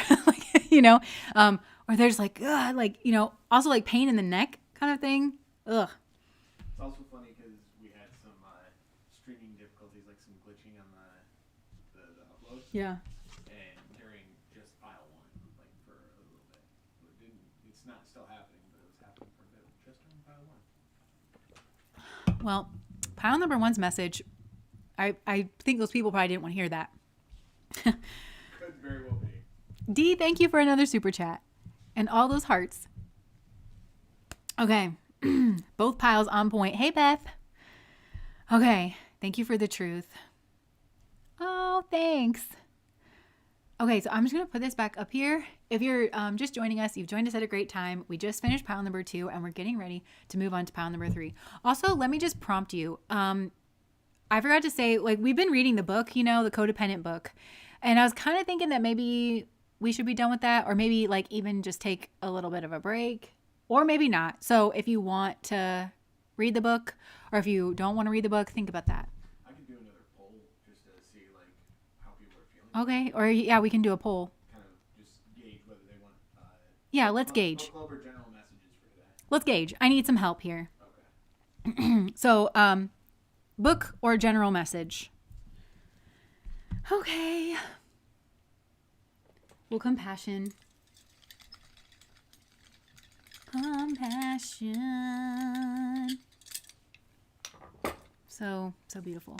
Compassion, energy.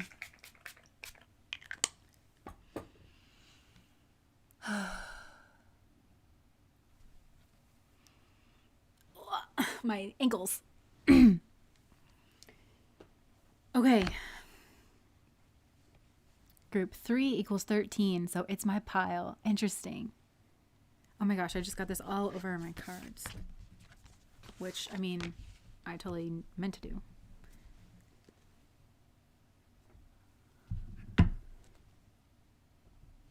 What? Okay.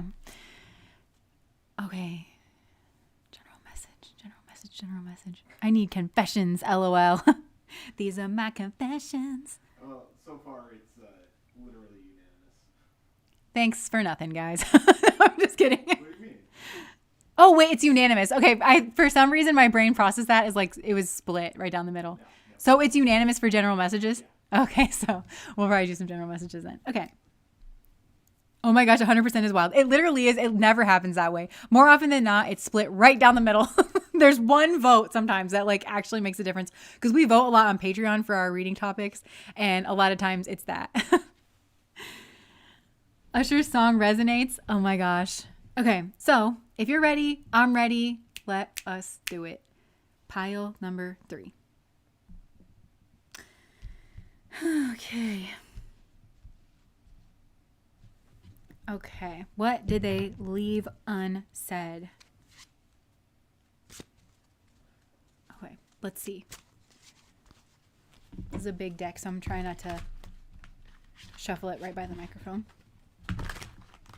So, okay, Spirit, for pile number 3. Actually.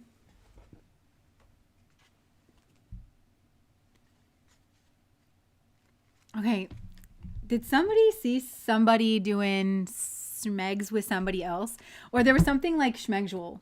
Because I looked at the Tarot of Sexual Magic, and I'm not going to pull this because I think YouTube will probably have a problem with me using this deck, but I feel like somebody was seeing that. Possibly, though, over time, they could realize that what they saw wasn't what they originally thought they saw. So it could be that somebody saw something that they thought was benign, and then over time, they kind of realized that it was something else. This could be something that they left unsaid.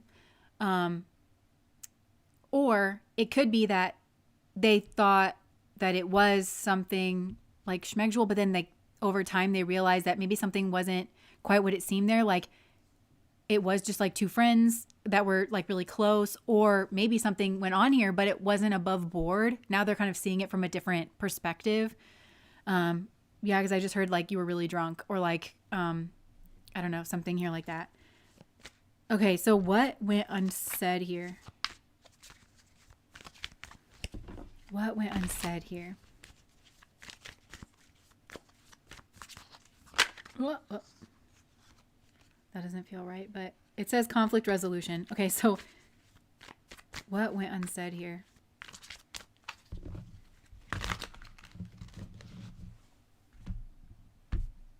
For some of you, I feel like somebody saw something here. It went unsaid, and then in order for them to like solve the conflict in their mind or something, they either told themselves that what they saw was you cheating on them, or like something schmegsual with somebody else, or they jumped in with somebody else. Look, secretive. Oh my gosh. So still so secretive, eh? What went unsaid? Sneaky, dishonest, hiding information. Hiding their true feelings. Okay, so we had to dig a little bit for this. So hiding their true feelings. Okay, and then I'm just really being drawn into the smile there. So I feel like somebody here like smiled or like put a brave face on it when they saw somebody with somebody else. But inside, and they were either mistaken, and honestly for some of you this could go both ways. Like there could be like a massive misunderstanding here. Take this however it resonates. But it's like somebody was just hiding their true feelings, which is that they were shocked, or there needed to be some kind of conflict resolution here. It needed to be like, hey, I saw something go on. Why did I see that? Like what was going on there? But it could be that somebody got caught and then acted like they didn't get caught. You know, like they were acting like everything, it was just another Tuesday, you know? Okay, look. Okay. So we have 1111. So it says activation, twin flame, soul contract, divine timing, synchronicities, and then cold shoulder. Breakup, distance, ignoring, keeping busy. I think someone would say that like you turning your cold shoulder here and like the distance or the breakup was really an activation for them of some kind. They had some kind of like insight or realization. And again, with the 1111, I'm getting like they see it differently from one moment in time to another moment in time. Like they've had some kind of like, or they've seen the way that something plays out here. They've seen it very, very differently. And I just heard hindsight, it looks different. Like hindsight is 2020. So over it, maybe this person feels like you're over it. And that could be the true feelings that somebody is hiding, is that they're just over it. They're over going around and around. They're over being in their head, wondering if somebody's like sleeping with somebody else or not. Like, look, toxic love, patterns, addiction, manipulation, and dysfunction. So what did this person leave unsaid? Something was askew. Okay, so for some, like they saw something that was like askew, And either they read too much into it, or one person here read too much into it. And maybe instead of having for some of you, this is like a chain of events where like one person saw something, they saw it askew of some kind of intimacy here. They thought that they saw one thing, and instead of having a conflict resolution or talking about their feelings, they hid their feelings, and they could have jumped in like maybe a tit for tat kind of a way. And they actually cheated. They like actually hid something here. And then somehow you or somebody here found out about that because they saw something. And instead of like, they thought that this person was like trying to hurt them, which I think they were, and maybe had been doing it the whole time or something. And so instead of opening up and telling their true feelings, which is like, hey, I thought we were a thing. Like, instead of that, then I think they were quiet and they just kind of put a brave face on it. Like they were unbothered. Take whatever resonates from that. So what? Unexpected outcome, missed opportunity. I didn't act when I should have. It also could be that somebody saw something not above board go on, like in an intimate way. Like, I think at first maybe they like kind of didn't look or like didn't process it because they were so triggered emotionally. But now they were like, that wasn't correct. Oh, wait, something fucked up went on there. And again, I'm hearing like, I didn't act when I should have. Like, oh, I should have taken some action there. So for some of you, this could even be a friend or something where they're like, hey, I had an opportunity to get you safe or to do something or to like, to alert you to the fact that like maybe there was something not right, something was askew here, or that I saw something that like didn't sit quite right with me, or even like with a person that you're dating, and maybe this like blew up in your face, or like mistakes. Yeah, somebody here made a mistake. I wish I could right my wrongs. Somebody here is like really kind of feeling it. They're wishing that they could right their wrongs because there was some kind of unexpected outcome. Things didn't go the way that they planned. Yeah, you're gone. Absence here. I just heard absence makes the heart grow fonder. I feel like a part of me is missing without you. So yeah, this person really is missing you. They feel like a part of them is missing without you. Okay, I just heard, in my mind, I just asked like, okay, wait, what is the truth here? Because now anytime like a message starts to feel too lovey-dovey, I just question it. So gossip came out. So I feel like there had been some gossip, or maybe there's been some gossip here. Because again, this person is like seeing things one way in time, at a certain point in time, another way at another point in time. And gossip may have been a factor in one of these 2 points of time, or maybe even both, where they had kind of been like primed here to view something. It could have been like whatever they saw was some kind of like, and they saw like a genuine kind of, intimacy. But it could be that there's some kind of gossip getting around where now they're seeing things differently. I don't know. I'm afraid of what other people will think. Runner. I don't want to run anymore. So they ran away. I feel like somebody was scared of what other people would think, so they ran away and didn't act when they were supposed to. And it could have been, okay, so it could have been that somebody here was afraid of what other people would think if they showed emotion, like their actual emotion. Like, I'm really hurt by what you did. And so they like ran away. And now there's like a missed opportunity, and there's been this unexpected outcome, and that is your absence. But this person's like very hopeful. They're saying that I haven't given up on us yet.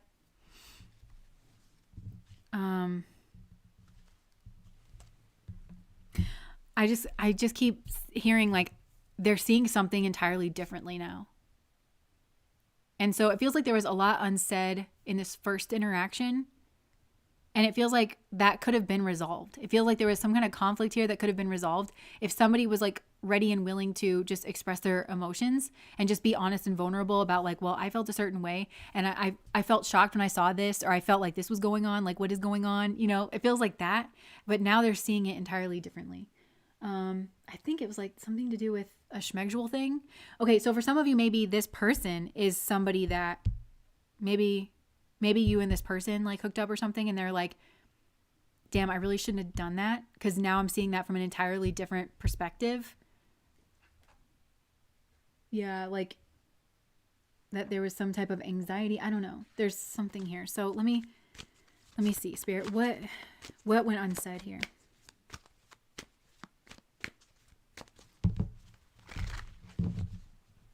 Yeah, this person was I just saw the Fool and the Hermit.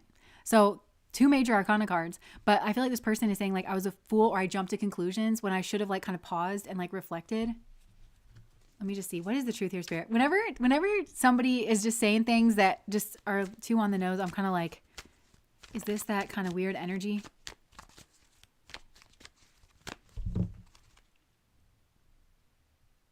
Okay, like, no, Spirit is just saying, like, this person has been, I think, like, thinking about this maybe while they're at work. They're thinking that you got away. They're thinking like you're the one that got away, basically. And they're also kind of working through their karmas, but not entirely quite yet. I think that they're like kind of, they're realizing something. I don't think they're quite working through their karmas yet. Like they haven't taken some kind of action yet, you know? Oh my gosh. For some of you, this person like fantasizes about being like married to you. Like what if things had worked out?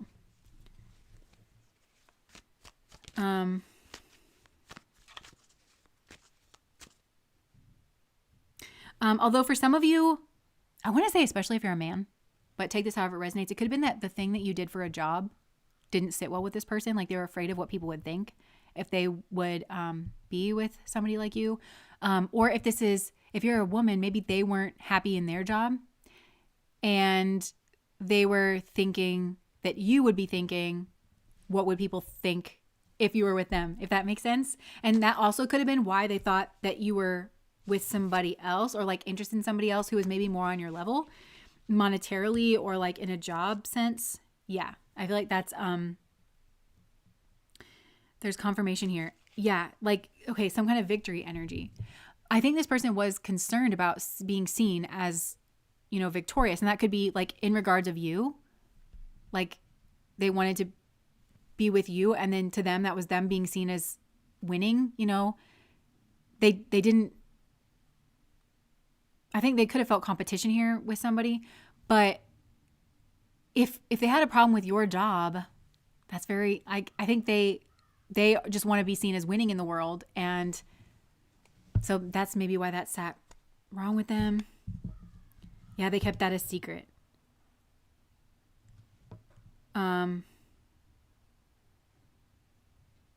Maybe, they're seeing something here was an illusion though.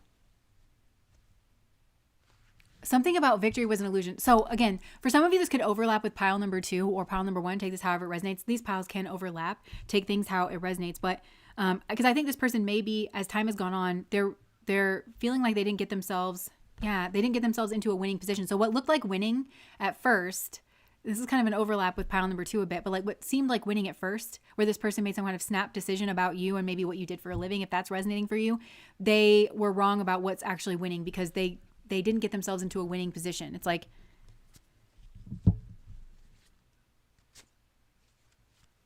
what has gone unsaid here? This person would say that they've wizened with age.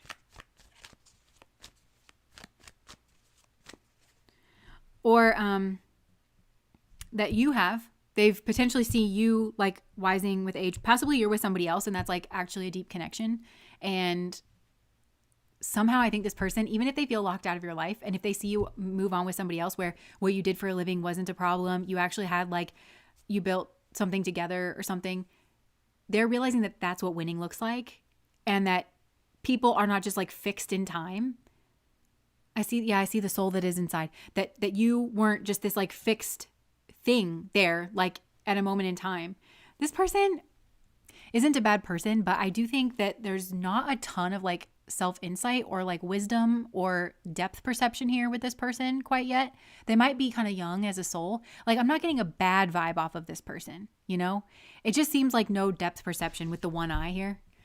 They didn't see very deeply into you, into your position, into your situation, into your inner emotional state. Maybe for some of you, this person thought that you could do better. But I think for some of you, they've seen you move on, especially if time has gone by here. And they're seeing like that you're in some type of very intimate, like really like soul connected kind of connection. And that is what winning is. And that they were blocked off at their heart, which I think that's the sight that they need to have the depth perception. They were like, oh, I didn't see something in the past. For some, maybe they were trying not to look at something here. Yeah, they were really worried about judgment, but I feel like now this person in a weird way is being confronted with judgment. The judgment that they were trying to like outrun has caught up with them, and it might have to do with a family. Look, Queen of Cups, the Moon. There could have been some kind of secret, like whoever they're with could have been having some type of secret child for some of you, or like some kind of secret affair. They're seeing it all differently. I just heard I was wrong. I was wrong about this. I like this person's energy. I really do. Because this person's very humble and they are just like, I was wrong about so many things. I didn't see straight. I didn't want to see. Like, this person's like kind of being honest. Yeah, that you were like the higher cup here. They do want some type of new beginning. They have other options, but like they think about you as like this higher cup here. Also, it could be that the person they got involved with is the one with like these other options. And maybe they're realizing that they were one of the options for this person and that this person really did have their eye on somebody else. And so maybe it could be that the person that they got with kind of settled with them, but they didn't realize that because they were looking at this person like they were the bee's knees, you know, like they had everything going for them or whatever, but they didn't realize this person has their eye on somebody else that I think had told them no or rejected them or was unavailable or they hadn't met yet. And so then like this person kind of met this person. I'm kind of getting a Queen of Cups energy and I'm not getting a bad vibe off of that. I am kind of getting like,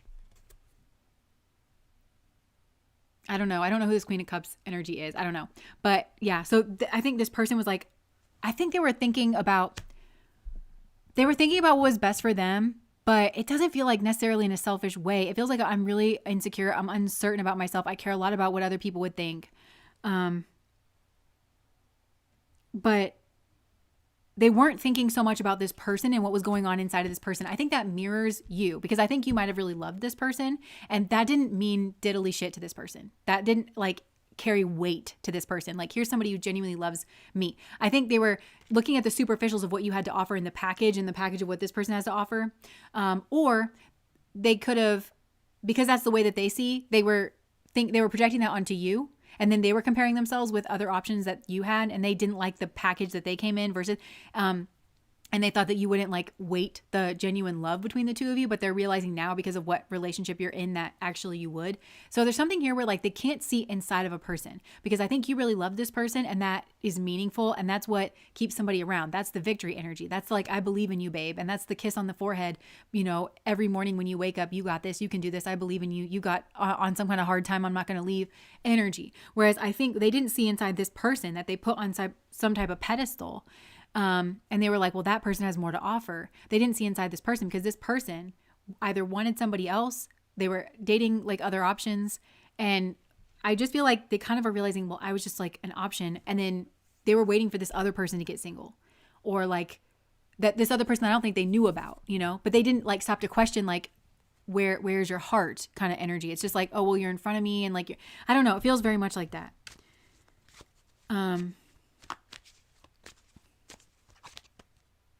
Yeah, they're very defensive. But I feel like there is kind of a long-suffering vibe to this person. Like they've been like long-suffering. I think it could even be watching somebody here, like looking at someone else, or like it could be that they're like a chronic cheater or something. But I also think that they're like watching you in your space. You're like some kind of comfort for them, is what I'm hearing. I think the reason you're a comfort is because I think this is something that they're kind of waking up. They're waking up their heart. Spirit's trying to wake up this person's heart. There might be some magical energy to that as well.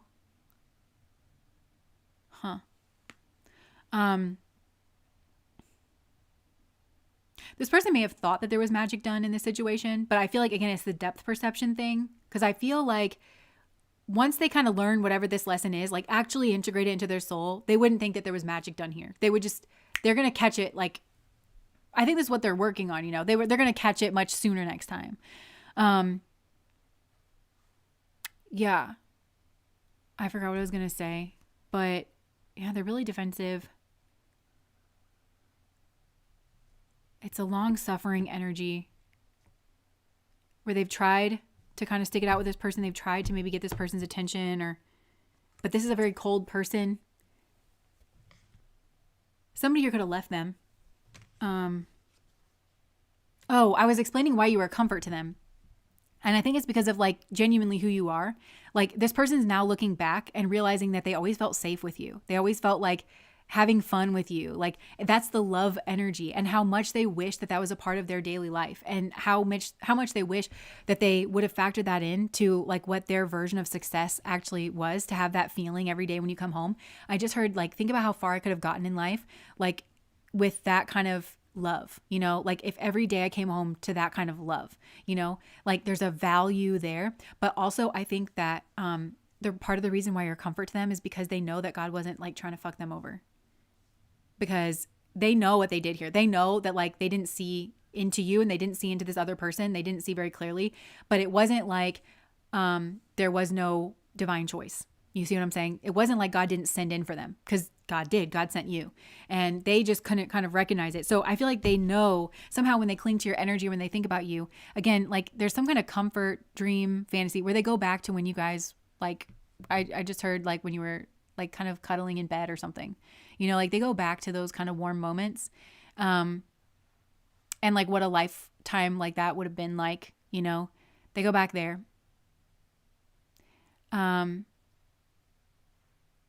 And yeah, that's kind of their like little comfort space, but they are kind of running away from this other person that doesn't feel like, it feels like a swords wands kind of energy. So maybe this person is like, I think they probably fight a lot. I think this person's very busy, whoever they're with.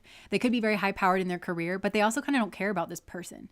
And this sucks, but I don't think they see this person as like, I think, like I said, you and this person are soulmates. You love this person. So to you, this person's like a prize, or like they stand out to you. This person they're with doesn't see them that way. They don't, they're kind of fine. Like I can take them or leave them kind of thing. And they're very cold, you know, like they kind of have a way of keeping an eye on them, I guess.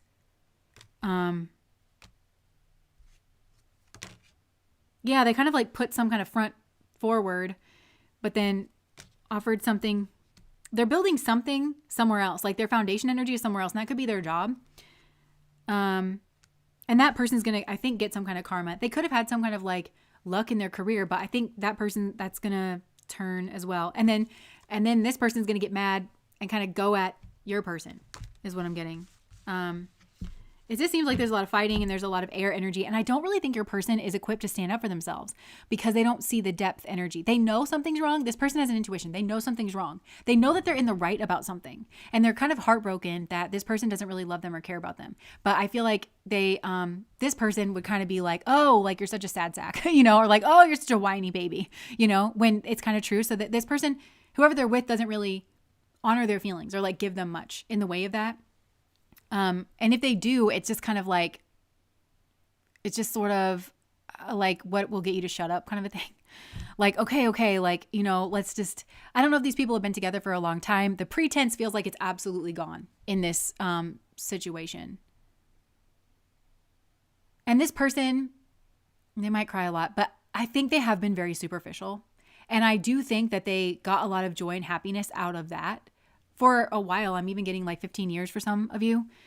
They got a lot out of that for a long period of time. And they didn't kind of even maybe bother to look underneath the surface. Again, there's like, I didn't really understand like the depth of something here. But I think that they saw this person was sleeping with other people or like was getting it around. And then, but this is the kind of person where it's like, so they went out and bought new lingerie, you know, or they were trying to do everything that they could to get this person's like attention, you know. And their attention wasn't super on this person to begin with. I think they didn't think they could have the person that they wanted or the type of person, or they were, I don't know. It doesn't, that's not going to be for everybody, but I just feel like they weren't ever really super focused on this person. It could have been that this person was a nice accessory, but this person was like, I need to work, you know, and get on my grind or whatever. This person was like, again, a nice accessory, and they thought I'm supposed to do this. It doesn't feel warm in this connection at all. And I think this person was really trying to kind of fix it, but they were trying to fix it by like trying to get this person's attention, trying to like, well, maybe if it's about getting this person's attention. Like, well, maybe if I fix my hair a certain way, or maybe if I this or that, instead of just kind of being like, you know, I think all we had in common was we both liked the money. We both liked, you know, the nice house and the vacations and it just feels like all of that's kind of gone now. The magic is like really worn off. And there's no glue. There's like kind of no glue here. So they're seeing it all differently. So this person's mind goes back to you, is what I'm getting. Yeah, and the Ace of Cups, that was your energy. I think they are thinking about reaching out. But for some of you, this person has maybe thought about having an affair with you, even though I think they see that you are in a real love situation. And they kind of think better about that because this person does have a heart.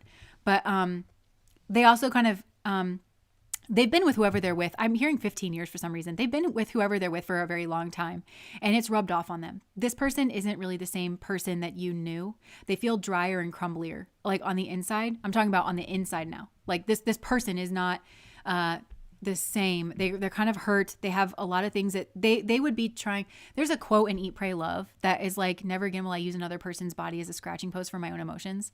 That's what this person's looking to do for you, with you. They want you to be a scratching post for I feel unloved. Meanwhile, I feel like this person also made you feel unloved, chose somebody else over you, somebody that they thought had more to offer on a material level. And I don't think they meant to be so cold and callous, but this was cold and callous. And it was kind of a cutthroat decision here. I just heard live by the sword, die by the sword. I do feel this person is getting karma. It brings me no satisfaction because I can tell, to be honest, it seems like a very young soul, a lot younger than you. If you think this is like a twin flame or something, I think not. I think that you have a lot to teach this soul about the inside stuff. And it would be, for some of you, I think you might need to hear this. This would be work for you. At a certain point, this would feel like work for you. And I think maybe whoever you're with is more, if you've moved on, is more of like on equal footing to you. I also just heard like, they're ahead of you in something, you're ahead of them in something. So it balances out even in that way, where it's not that way with this person. This person does feel kind of needy, and they come from that place of needy, and it comes from a place of childlike. And I think for some of you, I think you thought it was adorable, I just heard, or like cute. That really would have worn off. It would have felt very kind of grating at some point because, yeah.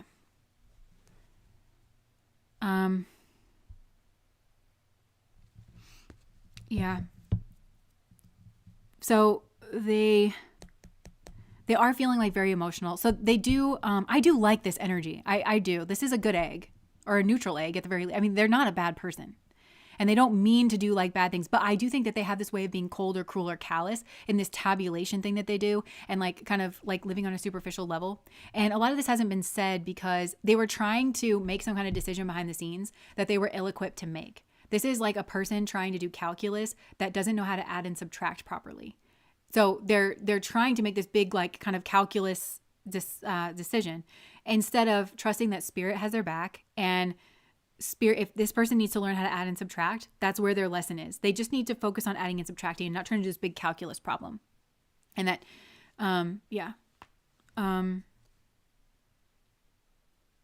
it could even be that this person that they're with is like controlling them with money.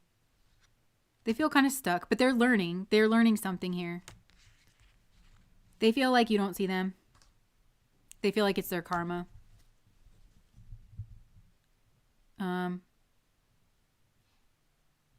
There's a lot more going on in your emotional space. Like, this isn't a narc or a sociopath or anything, but they're way not as emotional, just in general, like as a person, as you are. Like, you have a lot of emotions and you're capable of emotional depth and really feeling. I think that you thought that was going on here with this person. They have emotions, but it's not as deep. It's not as like intense or anything like, and they need to learn how to trust those emotions too. Like when they love somebody, they need to learn how to kind of identify, like, this is love. This feels warm. This feels like a cocoon, and that's worth its weight in gold kind of a thing. Okay.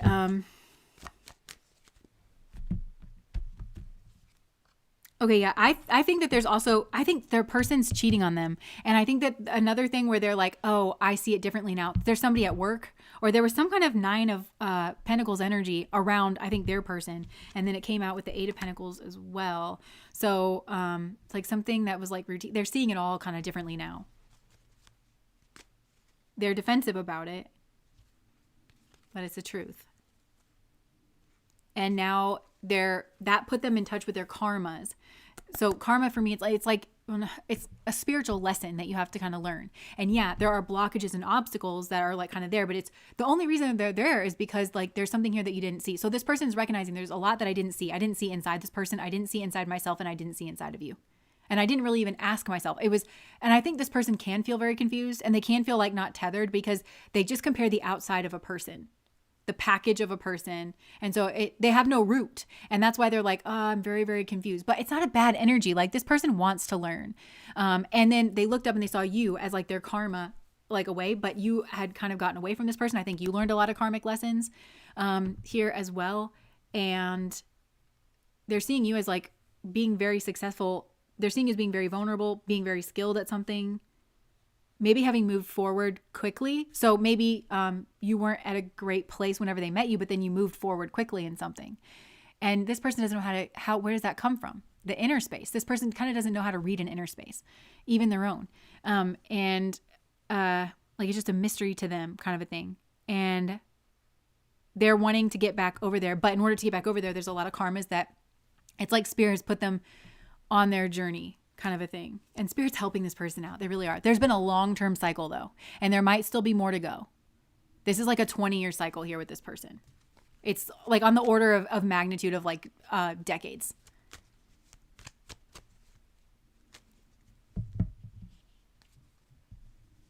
And they're waiting for their ships to come in. I think they're waiting for a sign or something here. They're just waiting. That's part of it. This person's so passive because they get so confused in their head because they want to make the right decision and they don't want to hurt people or anything. They want to do what's right for them. But I think Spirit's working with this person to like trust their intuition. But in order for them to trust their intuition, they got to go to the inner space. So they're waiting for something to come in to clear up their confusion. But they got to move forward in something. So that's what went unsaid, is that I think this person on a soul level is just a lot younger than you. And it's not a bad energy. This isn't a bad person. This isn't like, so maybe that's, if they were like not clear, or if they were kind of in and out, or like,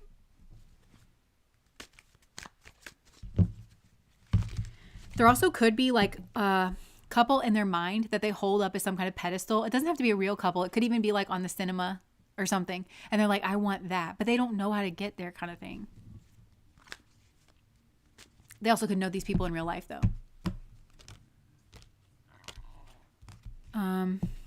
They want to say something here, but they don't know what to say. So they got themselves into some kind of situation here. But I do think that you're soulmates with this person. Again, it doesn't feel like you're not like at the same level of development. That's okay. But I do think that you leaving and giving them like the cold shoulder, or like you creating distance here, because that I think was your karma, where you're like, I don't deserve to be treated like this. And if you want to go be over there, go be over there.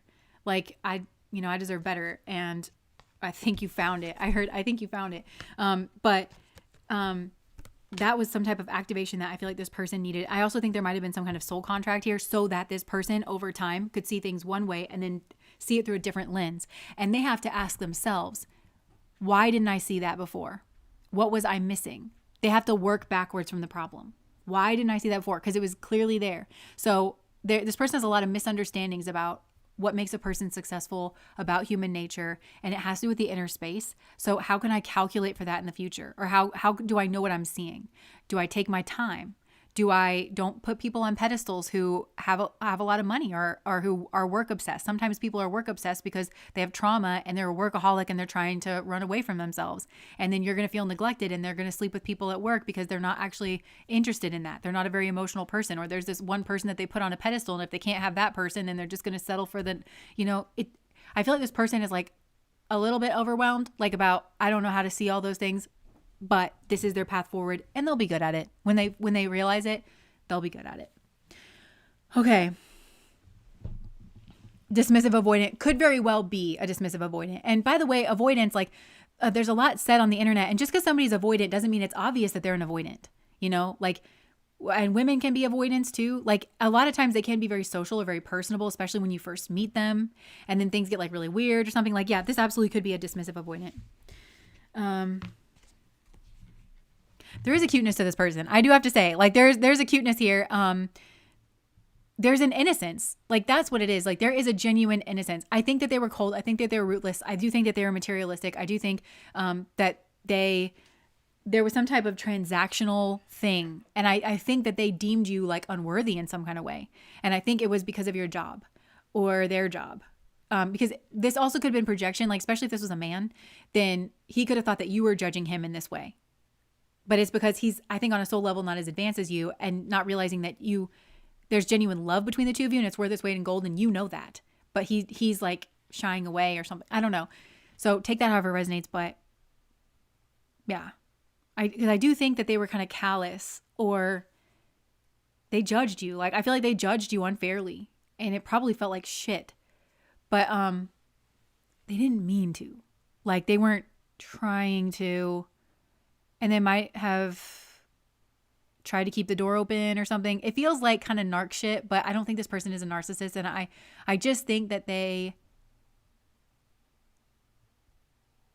like they're trying to make decisions and they don't factor themselves into the equation. So they're just as much a victim of their own decisions as you were, is kind of what I'm getting. It's like, okay, yeah, you did that fucked up thing to me, but you also did it to yourself. So like, it's like this person doesn't consider themselves, if you get what I'm saying. They don't consider themselves and like their own heart and stuff in, or maybe they did, but it's like just a quick consideration. Like, yeah, I mean, I do love this person, but I also love to like have a roof over my head. And they thought, I don't know. It's like, I don't know. There's something kind of like that here, but this is not a bad energy.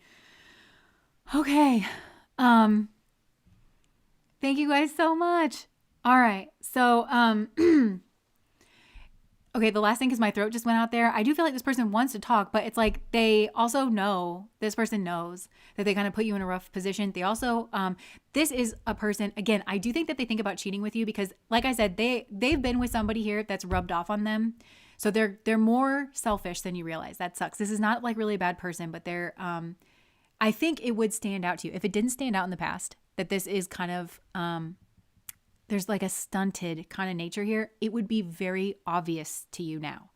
This is very much, if you're with somebody else, this is the Garth Brooks song, Just the Other Night at a hometown football game, my wife and I ran into my old high school flame. And as I introduced them, the past came back to me, and I couldn't help but think of the way things used to be, 'cause she was the one that I wanted for all time. And each night I'd spend praying that God would make her mine, right? But sometimes I thank God, for unanswered prayers. Like if you're with somebody, or when you meet this person that you're going to be with, you're going to be like, thank you so much that you did not give me that person, because the person that you're going to be with, it's just going to, you're much more on the same level. So if like, there's something here about like at this time period, and I don't even mean that in a nasty way. I don't think that you were necessarily right for this person, even though there was a lot of love here, and vice versa. And that difference, if you ever do get a chance to be around this person, have a conversation with this person, in the future, and especially after you've met somebody else and like maybe even married that person and moved on, the difference, you're going to be like, whoa, it's going to kind of confuse you, because you're not going to at all have the same feelings that you felt. And I think that you're kind of going to, this person's going to really look a lot more stunted to you than they did in the past. Because I think that you were like, wow, but really this person's going to look like, where you're going to be like, how could I have ever thought that that person was, I think maybe there was a lot of romanticizing or something here in this. And there's something about that too, where God is saying, I know what I'm doing. Like, I feel like there's something here where it's like, I think some of you did just kind of trust the process. And if you've kind of been around this person or whatever, I think God is just showing you like, I know what I'm doing. Like, that's also part of a difference here, where, because this person was like trying to be in the driver's seat and didn't know what they were doing. And they're like, I got to make a decision here, and I can't trust my heart and like follow my, and you were like, oh, I guess I'm just going to trust the process. And Spirit is kind of trying to show you like, trust the process. You weren't wrong about that, kind of a thing. So, okay. Prayers for them. Yeah. Yeah, because this is not a bad person. They're worse. I hate to say that like that, because I can tell it's not quite right. It's not that they're necessarily a worse person. They're a more blinded, callous, unemotional person than, like, they haven't worked on their emotional intelligence. They're a more superficial person than you realize. They've always had that in them, but they're especially superficial now. Like where that brain has kind of like hardened a little bit. And they would try to be emotional. Especially because if this person does reach out to try to have an affair, I don't think that they're going to, because I do think this person has like a heart and they've been cheated on, and I don't think that they want to do that to somebody else. But I also think that they do feel this kind of like energy. But especially if they know that you've been in some other relationship that seems actually very deep, they would be trying to be like that other person, and that's exactly what you would see, and you would notice the difference right away. Because it's not that they don't want to; it's like they would be trying, but it wouldn't land. And that's how it would feel. Okay. I don't mean anything bad by like pile 3. Okay. So, I think we said general messages. Yeah. Yeah. Rudra said, you seem tired. You should drink some. I am. And like my mouth is tired from forming words. My mouth is like, I'm just going to take some shortcuts here. Before we... Okay. Oh yeah. Before, so now is a good time to tell you about our Valentine's Day candles. Oh wow. The color's really not coming through. This is like a champagne-y pink. And this is a mercury jar. If you know, you know. And mercury is maybe, divine messenger to the gods. And we're kind of pulling that energy in here, but also it's like communication, which is a big part of relationships.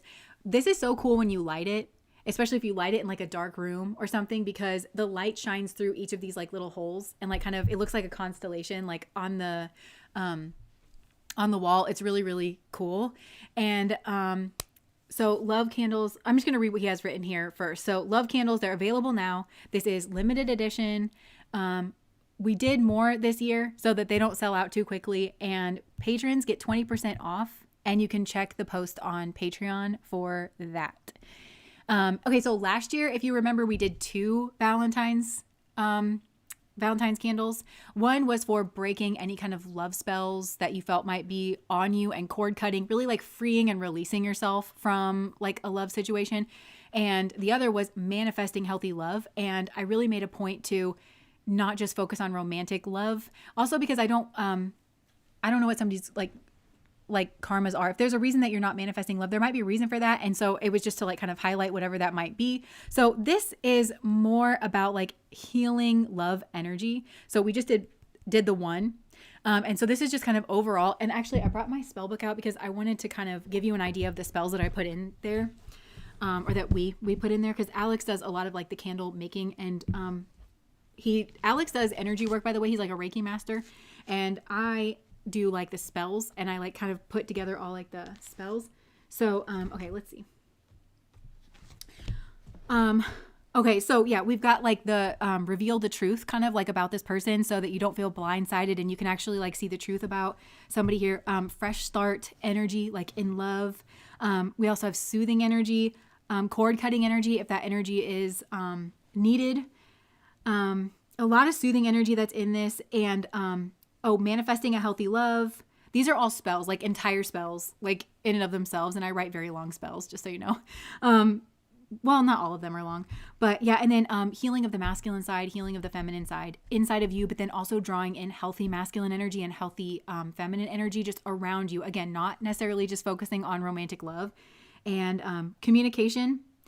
Clearing any like envy or jealousy, so you're not getting into relationships with people like that, or like drawing people around like your love relationship like that. Happiness, and then just kind of what I top it off with, just like ethical practice and stuff. If you're interested in like these magical candles, like I really view magic as kind of like energy work, and I know for myself. And this is kind of why we do these, because I use my own ritual candles. And that's kind of why I created them, is because I would be very, very hesitant myself of buying any ritual candle from somebody if I don't absolutely know them and like know their heart and like their ethics.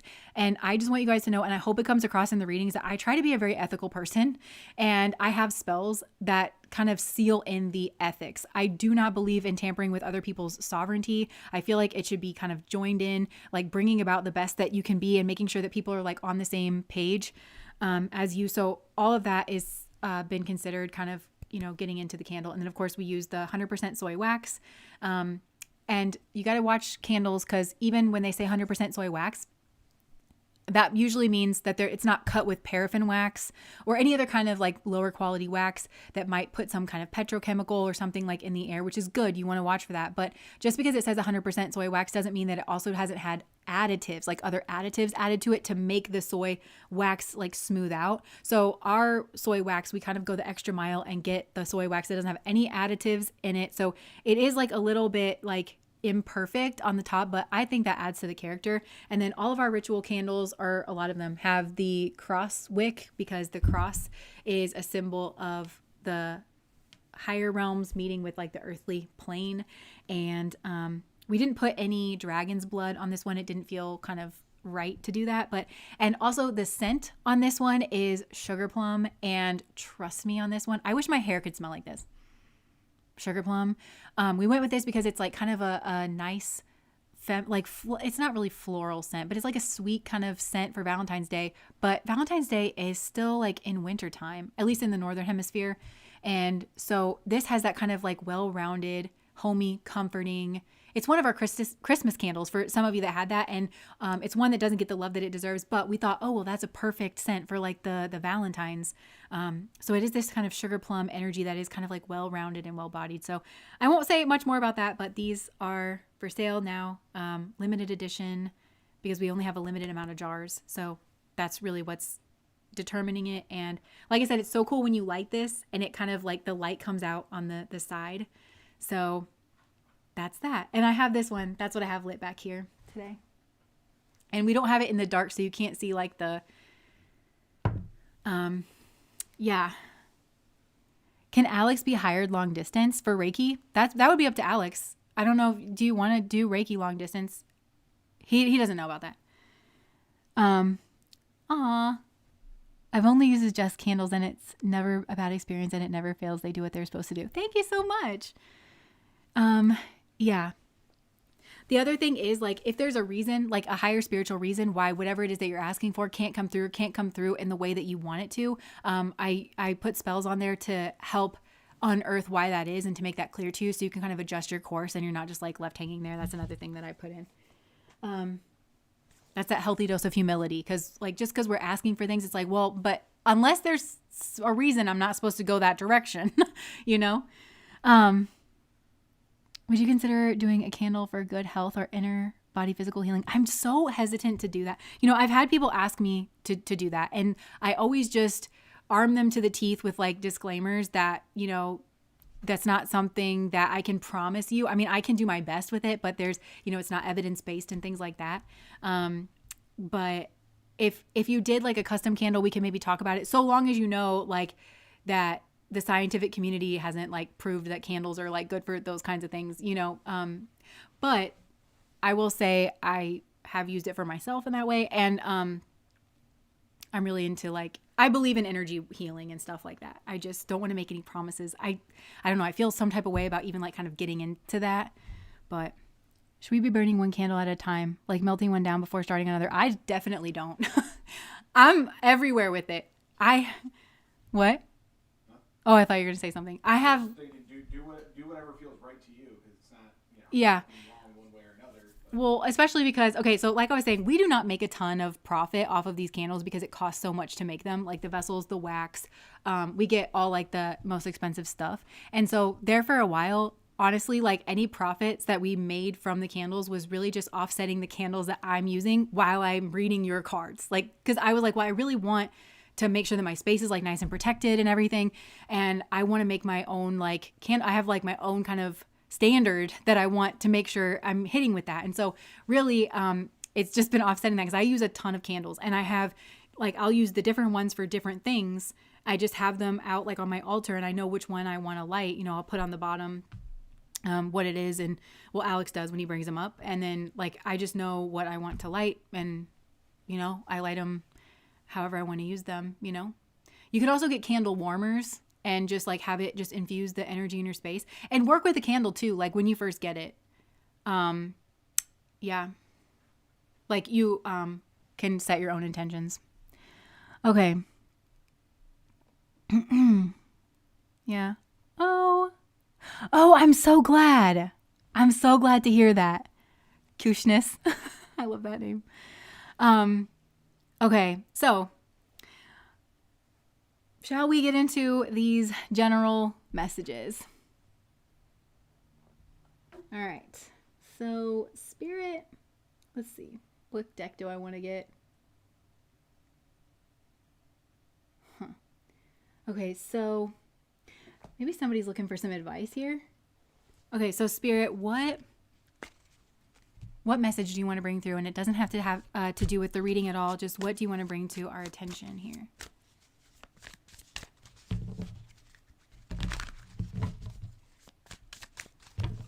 Bring to our attention here. Rejection. It says, build your confidence by dating a lot and finding out what people like about you. You don't have to date a lot if you don't want to, but I think this like finding out what people like about you, maybe for some of you, you feel rejected or you feel unworthy. You deserve an amazing relationship. Take steps to heal doubts about yourself. Okay, so somebody here is really feeling a lot of doubts about themselves, and Spirit is just like saying, fall in love with yourself. And like with this beach energy, I'm kind of getting like, romance yourself, take yourself on vacation, like have fun with yourself. But like focus on yourself here strongly. Okay, not compatible. You don't really believe there's a match for you. Have an open mind. Some of you might be feeling like maybe there's no match for you. Spirit saying have an open mind. It could be that this person that they're saying is a match for you is like not your typical type. Look, it says you tell yourself bad things, change your stories, and see the good that can happen. I feel like some of you are really, really hard on yourself. What do you want to say about that, Spirit? Okay, so it says being cold. You seem unapproachable because you are aloof. Try being more friendly. Okay, I don't really agree with the friendly part. I don't agree with like these cards sometimes rub me the wrong way, just saying. Okay, but you seem, okay, so it says because you are aloof. I think that for a lot of you, there's more people that like you or are interested in you as a friend even, you know, and like a romantic partner even than you're realizing. But you might be kind of aloof about it. There's something here about like this cold energy and then like the beach. So for some of you, yeah, or you're afraid of some kind of judgment. You're afraid of feeling unworthy. And then look, don't be too quick to count someone out. Be open and give them a fair chance.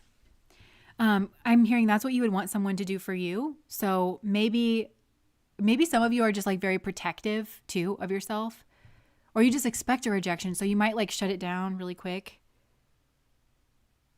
So it says, love's the answer. Love won't solve your problems. You need to work on being independent. So maybe for some of you, this is like just working on being independent, but I'm also getting like just enjoying yourself. And I feel like that might be the energy that kind of brings you around the right people. I'm seeing it being friends first, to be honest. Like doing the things that you like to do, being in the place that you want to be, like with the sun energy.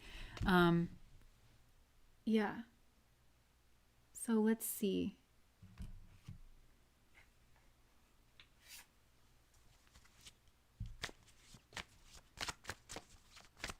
What else, Spirit?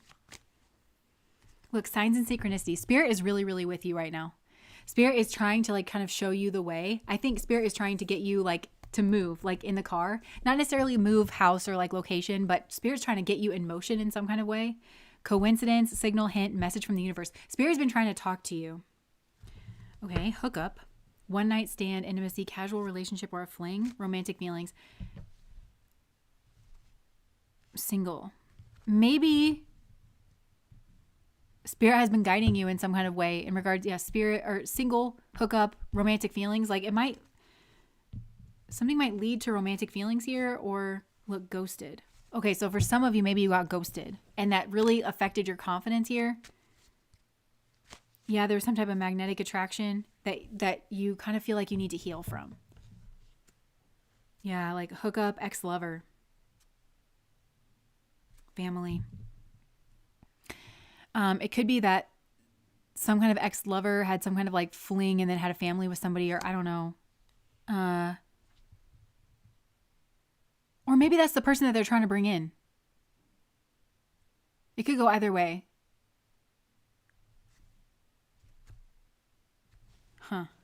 But I feel like there needs to be some kind of healing. So anything more specific you want to say about that, Spirit? I live on the beach and it's cold. Oh, right. Well, yeah, in America, there was that big snowstorm that happened like in the South. Okay, so maybe wait to go to the beach. Oh, by the way, those videos that are coming out of the South are hilarious. Like people who have like just never seen snow before, or like there's like I saw a FedEx driver just like slide like to hand someone his package. I also saw somebody like throw their shovel and it just like went, it just kept going. They were like, here's what it's like out here. I also saw somebody try to jump into the snow and they didn't realize that it ices over like during the night, like when it kind of freezes. They were expecting it to be like fresh powdery snow and they like jumped into it and it was so hard. Anyways, that's not the point of this reading. Okay. What's going on here with this person? Okay, so the other thing that I'm getting is okay, for those of you that are on Patreon, you know that I kind of been deconstructing my spiritual beliefs, but not like on the surface. I'm actually kind of going very deep.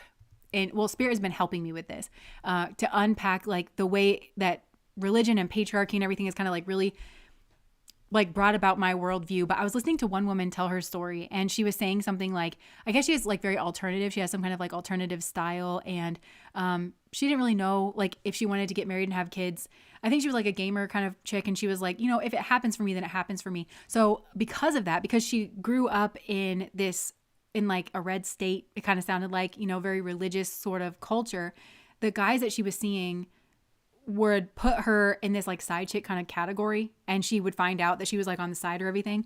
And then she moved to like more of like a blue state area, and she said like she didn't have any trouble like finding somebody who wanted to date her seriously and like date her. So for some of you, you might be like weird in like the environment that you're in, and I just heard it's not you, it's like them. And it's not them like they're bad and you're good. It's them in the sense that they are still operating. I just heard operating system, like OS, like their operating system that they're operating on. It's like it can only look one way, and so they're trying to make the shoe fit, or they're just trying to plug you into like some kind of narrative, and maybe you don't fit that narrative, and maybe that's what's causing some kind of confusion, and maybe that's what you're interpreting as some type of rejection, and it's not actually a rejection on you. It's just that these people don't want the same thing that you want, or they don't approach love in the same way that you do, and so you keep getting cast in this role or something that doesn't really quite fit you. But I kind of am getting to like travel here, like of course where you feel safe and where you feel drawn, and like because I feel like there's a place for you. Sorry, there's a place for you. And yeah, yeah. And I actually think that there's somebody here that maybe, hold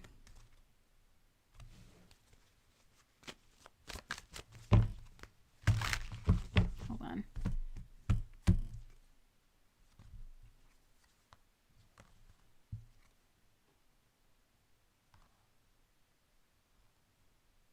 Yeah, because it's like, it's almost like there's something in your head that you think that it has to go by, you know? And it does feel like this, maybe traditional, like with this, I don't know, King of Pentacles kind of thing. And you keep getting drawn into that, and then it ends up being like this devil energy, but it's like a secret, or there's something about it that's hidden. Yeah, and I'm hearing if you always go after what, like, if you always go after something here, you'll always get what you always got. So it could even be that you keep going after the same type of people, and maybe you were raised a certain way, like you were raised around a certain culture or like something, and so you keep thinking it's supposed to like look a certain way. But if you get out to something that feels more like you or something, I feel like that's when you get the Four of Wands, some kind of like happy partnership or happy marriage. Because actually, okay, what you're going to find, and I don't know where you're at on this journey, but what you're going to find out about yourself is that you were always super cool. You were always like this strength energy. And actually, the reason that you got treated the way that you got treated, like with this rejection energy or whatever, is because people didn't really know what to do with you. And they were kind of intimidated by your strength, and they were kind of meant to kind of poke around your energy here. And I think that actually there might be somebody, or like, again, this feels like a type maybe, where I just heard typecast. Maybe some of you get typecast in something, but it's like there's a type of person that appears maybe very traditional on the surface, but what you're drawn to in them is like their Aquarian energy, like how they're different. You kind of find a kindred. And I think you've maybe been teetering on two sides of the line where you're like, well, I know that I'm different, and I know that there's something about you that is actually very strong that you're not perceiving as strong. Like even just the ability to be like, well, if it happens for me, like, of course I want this, but like if it happens for me, then it happens for me. But if not, I feel like if not, like this is maybe a group who would like know what to do with that. You aren't intimidated at the prospect of living a life alone, or living a life like Golden Girls, you know, like with all your friends, or like you would definitely fill your time with love and friendship and the things that you want to do. So just start kind of doing that now. And you'll realize that I think that there's a certain person here, at least, that like you were drawn to them because they were that King of Pentacles kind of type person. But I think they were also like somewhat different. Those people were kind of sniffing on a spiritual level. They were meant to be like sniffing around your energy to learn about like strength and confidence and like having your sense of self, because they're lost in it. I feel like the kind of people that you've been with or attracting, or that you feel rejected by, they don't really like have that strong sense of self. They are strong in their conviction to make something look a certain way. Some kind of way that they've been taught is the superior way. But again, they haven't been taught like to go internally and how to do that and how to see if like something fits for them. And I think you're more on that page. And so it might feel like a rejection. Yeah, it also could be that you are framed as being manipulative, but just from standing in your position. I'm hearing the word ultimatum, and I think somebody here, like, I don't know, maybe you have put down an ultimatum, but it's like, it feels healthy and appropriate. It feels like actually you just laid down a boundary, you know? Yeah, somebody here could have gotten somebody else pregnant, and like, that made you feel like really rejected, but you're actually like really strong. And you are the Empress. But whoever this person got pregnant maybe fits more of like, I'm just getting that there's a culture around you or something, and it's like supposed to look a certain way. And so that's what it's like made you nervous. But I feel like you're kind of stuck in some kind of dream state, and Spirit is like, it's going to get so much better. That is the last message, and what a thing to end on. It's going to get so much better. There is happiness like right around the corner. Health, happiness, independence, career. Like there's happiness waiting for you, but you got to cut ties and like actually open this new door. And cutting ties with something that always like hurts you and and then maybe shows something else off. Now, this could be a behavior that you yourself have. I'm kind of getting that this is like a masculine energy. Take this however it resonates. And so you have to cut ties with that behavior. Maybe that could be what's coming through in order to actually find true love, because it's just like whatever culture you're in, it feels very competitive because there's one way that everybody's supposed to be, and that naturally makes things kind of competitive. Well, I got that one thing that we're supposed to be better than you got it, you know? It feels maybe like that. Or you're dealing with someone like that, and it's just about cutting ties because it is an abusive relationship dynamic on a psychological level, and you're going to find a 10 of Cups. There is a beautiful, bright, happy future. There really is for this group. There really is. But I feel like there's something here, and it feels that castle with like the thick walls, and it's built up with stone, and it's like very traditional, and you might not even realize it. Again, like I feel like my husband and I have been together for like 14 years. So I was at Omega 14 years ago, which was, I still like believed in Jesus then, but I was definitely deconstructing my faith. I was very open-minded. I had already taken religious studies classes. I felt like, yes, there, like all these religions can still be describing like the one true God. Like, and still even now I'm realizing how much my like mind and worldview and psyche is tied, like is still influenced by that, especially with like, for those of you that are on Patreon, the men love men one, it just says men love men, like really big on the thumbnail. And it was talking about like, is Christianity gay? And they were talking about how in Christianity, there's just this subtle messaging that love, true like love and devotion is meant for the masculine energy.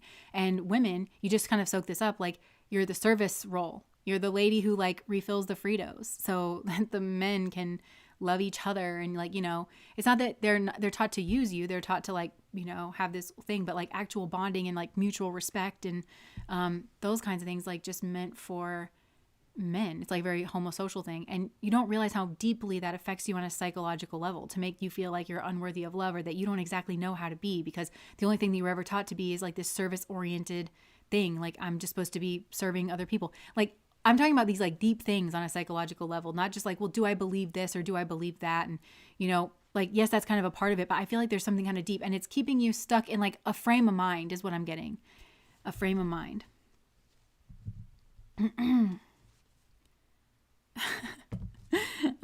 Yeah. So Knight of Cups. Yeah. It's like this fantasy thing, and it's going to kind of sneak up on you. And it could even be that there's a person here that you felt rejected by that is kind of this King of Pentacles. It looks like they've got everything, but then they want to maybe tempt you or offer you something here when they see that you're strong or that you're fine without them or that you're getting away. They might just like try to come back in here, and it's going to like sabotage your healing, or it could.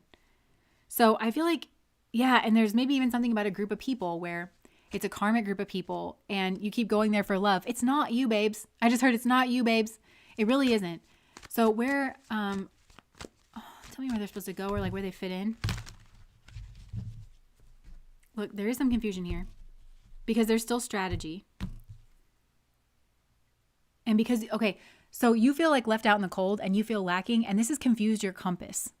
And it's because there's secrets that are hiding here still. And I feel like when you get away from this, you're going to be able to see that clearly. Like the secrets are like the details. And I think what you're going to discover is that you felt abandoned, or you felt rejected or not good enough. You felt lacking in some way. And really you were treated that way because you are very strong. And actually somebody else was in some kind of sneaky energy and they didn't know what to do with you.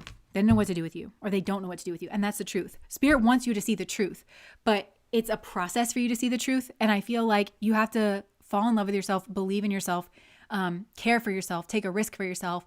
And I don't mean like risky behavior. Like I mean, choose you, fall in love with you, and let that lead you forward in a way that feels like living and alive. Because there's something here about whatever has gone on here, the lack, the feeling left out in the cold, the feeling like you don't fit in traditionally or something here like that, that has caused some kind of confusion. It's scrambled your internal compass. But then that's where, with the Seven of Cups energy, that's Venus and Scorpio, that Scorpionic energy where it's like, again, I think you see very deeply into things. And like you can go very deeply and like you're understanding your emotions about things, but it creates this kind of fear energy, which then keeps this illusion energy kind of going. And so your compass, I'm just seeing kind of like spin around and around and around. But if you could find a way to get out of that environment, even for like, I don't know, a week or like just to get away, or even a staycation, like you don't have to drop loads of money or something, or there might be a way, pray about it. I just heard pray about it. There might be a way that kind of like opens up for you. Then yeah, I think that you're going to, step away from this King of Pentacles energy. It's coming through as a King of Pentacles energy, something that pretends to be noble, but I don't think actually is. And you're going to kind of walk away from this. And that might be like patriarchal thinking or something like that, or hierarchical thinking, because you just can't win there. And Spirit is trying to get this group, if this is resonating with you, Spirit is trying to get you to start entirely over with the Ace of Pentacles, to put up some kind of boundaries, to put like some kind of stable roots down, like somewhere else, and like have it just be you for a while. And then look, there's an Emperor that's going to spot you, I feel like. And the King of Pentacles. And so they might be in the picture at the same time. And so that last little swipe of your sword to like, there's like in that death card, which I think I put it back in. Yeah. Like there's a little cord and like the last final cut. I feel like when an Emperor is actually in your life, and that King of Pentacles is maybe going to try to come back, and then you're just going to slice it and be done with that that karmic. It's going to hurt maybe, like you're going to have to grieve a third party situation. It might be a third party situation that you feel like you're in because you got this Emperor and you got this King of Pentacles. Because I feel like for a lot of you, it's going to be you that rejects this King of Pentacles. Like and then that's the end of your karmic cycle here. So you're in a karmic cycle and you're viewing yourself through this King of Pentacles lens, and it gives him all the power. Or if it's not a person, I do feel this is kind of like something very patriarchal, and patriarchy covers so many systems, like so many of our religious systems. It's so baked into everything where, I don't know. And so it's like you're trying to understand yourself through the lens of like being a second-class citizen, or like, it's like self-abandoning yourself in your own life, where you feel like you always have to make room for other people, or, I don't know. But I feel like you kind of need to divorce this King of Pentacles. I don't think I mean that literally, although take that however it resonates, because I don't think that you're married to this person. I feel like you feel rejected. I feel like this person is married to somebody else, maybe got somebody else pregnant. They're like kind of living together. It seems like the money is flowing, and this person wants to tempt you in, but maybe have you be on the side or something, and that makes you feel like shit. And if you're taking any of this on, that it's like that's what you deserve, it's not what you deserve. And you have this different energy. And just so you know, you're not seen as like, I just heard like a weird little freak. You're not seen like that. You're seen as the Strength card, actually. And it could be that this person didn't think that, maybe the reason you don't fit in is because this person didn't think that they could break you and like your internal spirit and then have all the control. And here you were thinking that it was supposed to be some kind of equals thing. I feel like there's like some kind of deep misunderstanding in your own energy about who you are. Because I actually think that the reason that you keep getting like rejected, I'm not even sure that it's that. I think it's a game. Where people are they're uncomfortable not having control over you or something. And maybe there is something about like your style or aesthetic or something that doesn't fit in with whatever this person has been told that they are supposed to want or like. Because I actually think whatever you are, this person is like naturally like wants, they like are naturally like drawn to that. They just can't, they're the ones stuck. Leave them be stuck over there. Like they're stuck in some type of outdated thinking where they got told what it should look like. And so that's what it looks like. And that's what they think and so that's their karmic path. But I actually think that they are drawn into whatever you are. If you get some distance from this, and if you start loving yourself, you are no longer, it's like breaking a cycle with rejection. But I feel like to break the cycle with rejection, is to break the cycle with this King of Pentacles, who might be an actual person who doesn't give you what you deserve. Again, I heard unloved. Like, it makes you feel like there's something wrong with you and that you deserve the way this person's treating you, and you don't. But again, for some of you, it's like, again, this girl was saying like, yeah, because I was in a red state, everybody kind of like acted a certain way. But then when I was around people that didn't have that same view and that same kind of hierarchy system, I didn't have any problem finding somebody that liked me for me. I was in a relationship immediately and ended up marrying that person. Like, you know, it's the system that you're in. And I feel like it's divorcing that system, you know, the culture or the way that things work there in that system, because that's what makes you feel rejected. But I think that what you're going to realize once you get to the other side of this, and it might feel like a ways off.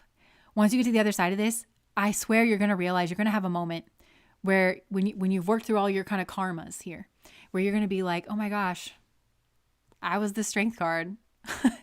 I was the strength card. And this person is like the wormy 7 of swords, like lying and weaseling around. And they acted like they were better than me or like more moral than me. No. It's giving no. And then, yeah, that's the rejection thing where I feel like ultimately you're going to be the person that kind of like just rejects this. And then they're going to feel that. And not that it should be this like tit for tat kind of thing, but I feel like this person's maybe been able to outrun and overlook the work that they have to do, because I mean, if this is an actual person, this King of Pentacles, I mean, they've got like a wife at home and then they've got you that they're like in love with or like that they're keeping on the side.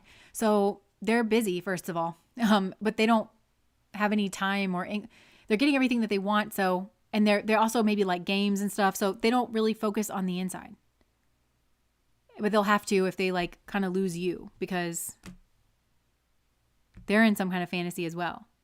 And this person actually has anxiety. For some of you, you have too much compassion. And I hate to say that you have too much, and I don't think I mean it that way, but it's like, I think you see the humanity in this person, and I think they are focused on trying to control you. But yeah, because I think that, I think you see that. I think that you see that this person has some kind of genuine anxiety or vulnerability. And that I think maybe that's where you and this person overlap, where this person clearly is not fit for the traditional model because they're out screwing around and they're choosing their partner based on something superficial. They're keeping that going, but they need a lot of propping. And what I mean is like, they're running around on the side. They're not genuine. These are the kind of people, I'm sorry, I'm just going to vent for a second. These are kind of people that are trying to regulate the shit out of all of us, that we have to live this way that this person doesn't even fucking live. You know, it's hypocrisy.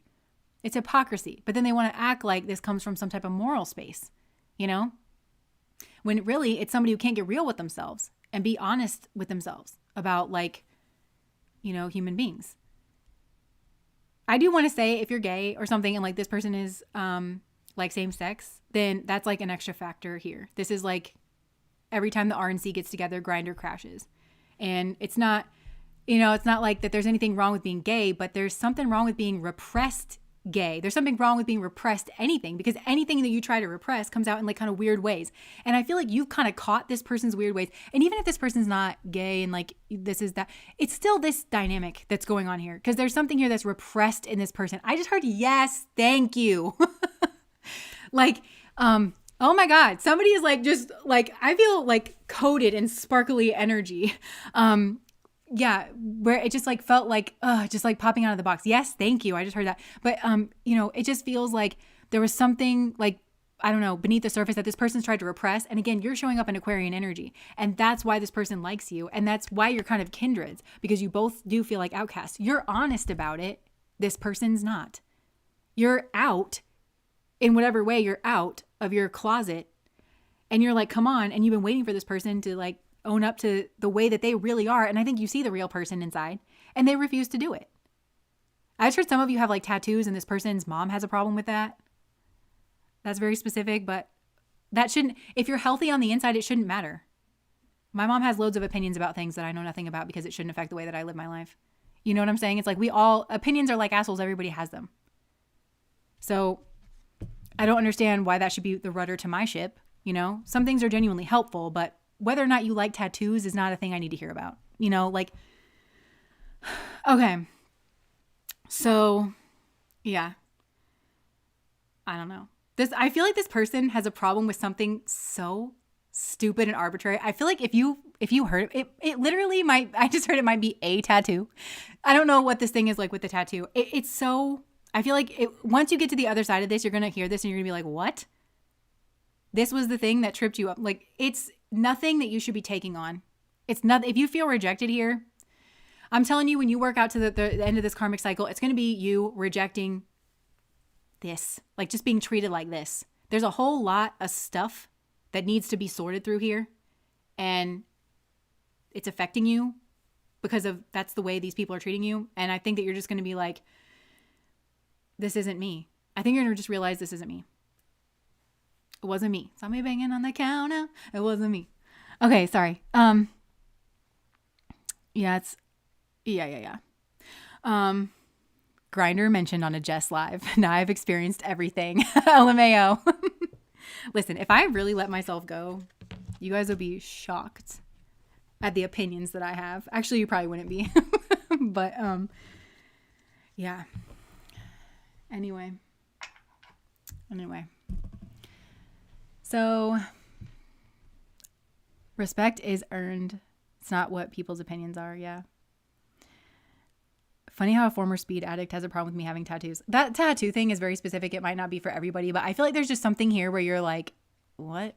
And it might even be something like that where it's like, okay, so like you have your own problems. Or even like if this is somebody's mom where it's like, I can't believe like your child has like obviously this issue and you have a problem with me. I feel like there could be some weird dynamics here. It's not you. I feel like somehow you're just going to be like, it doesn't make sense.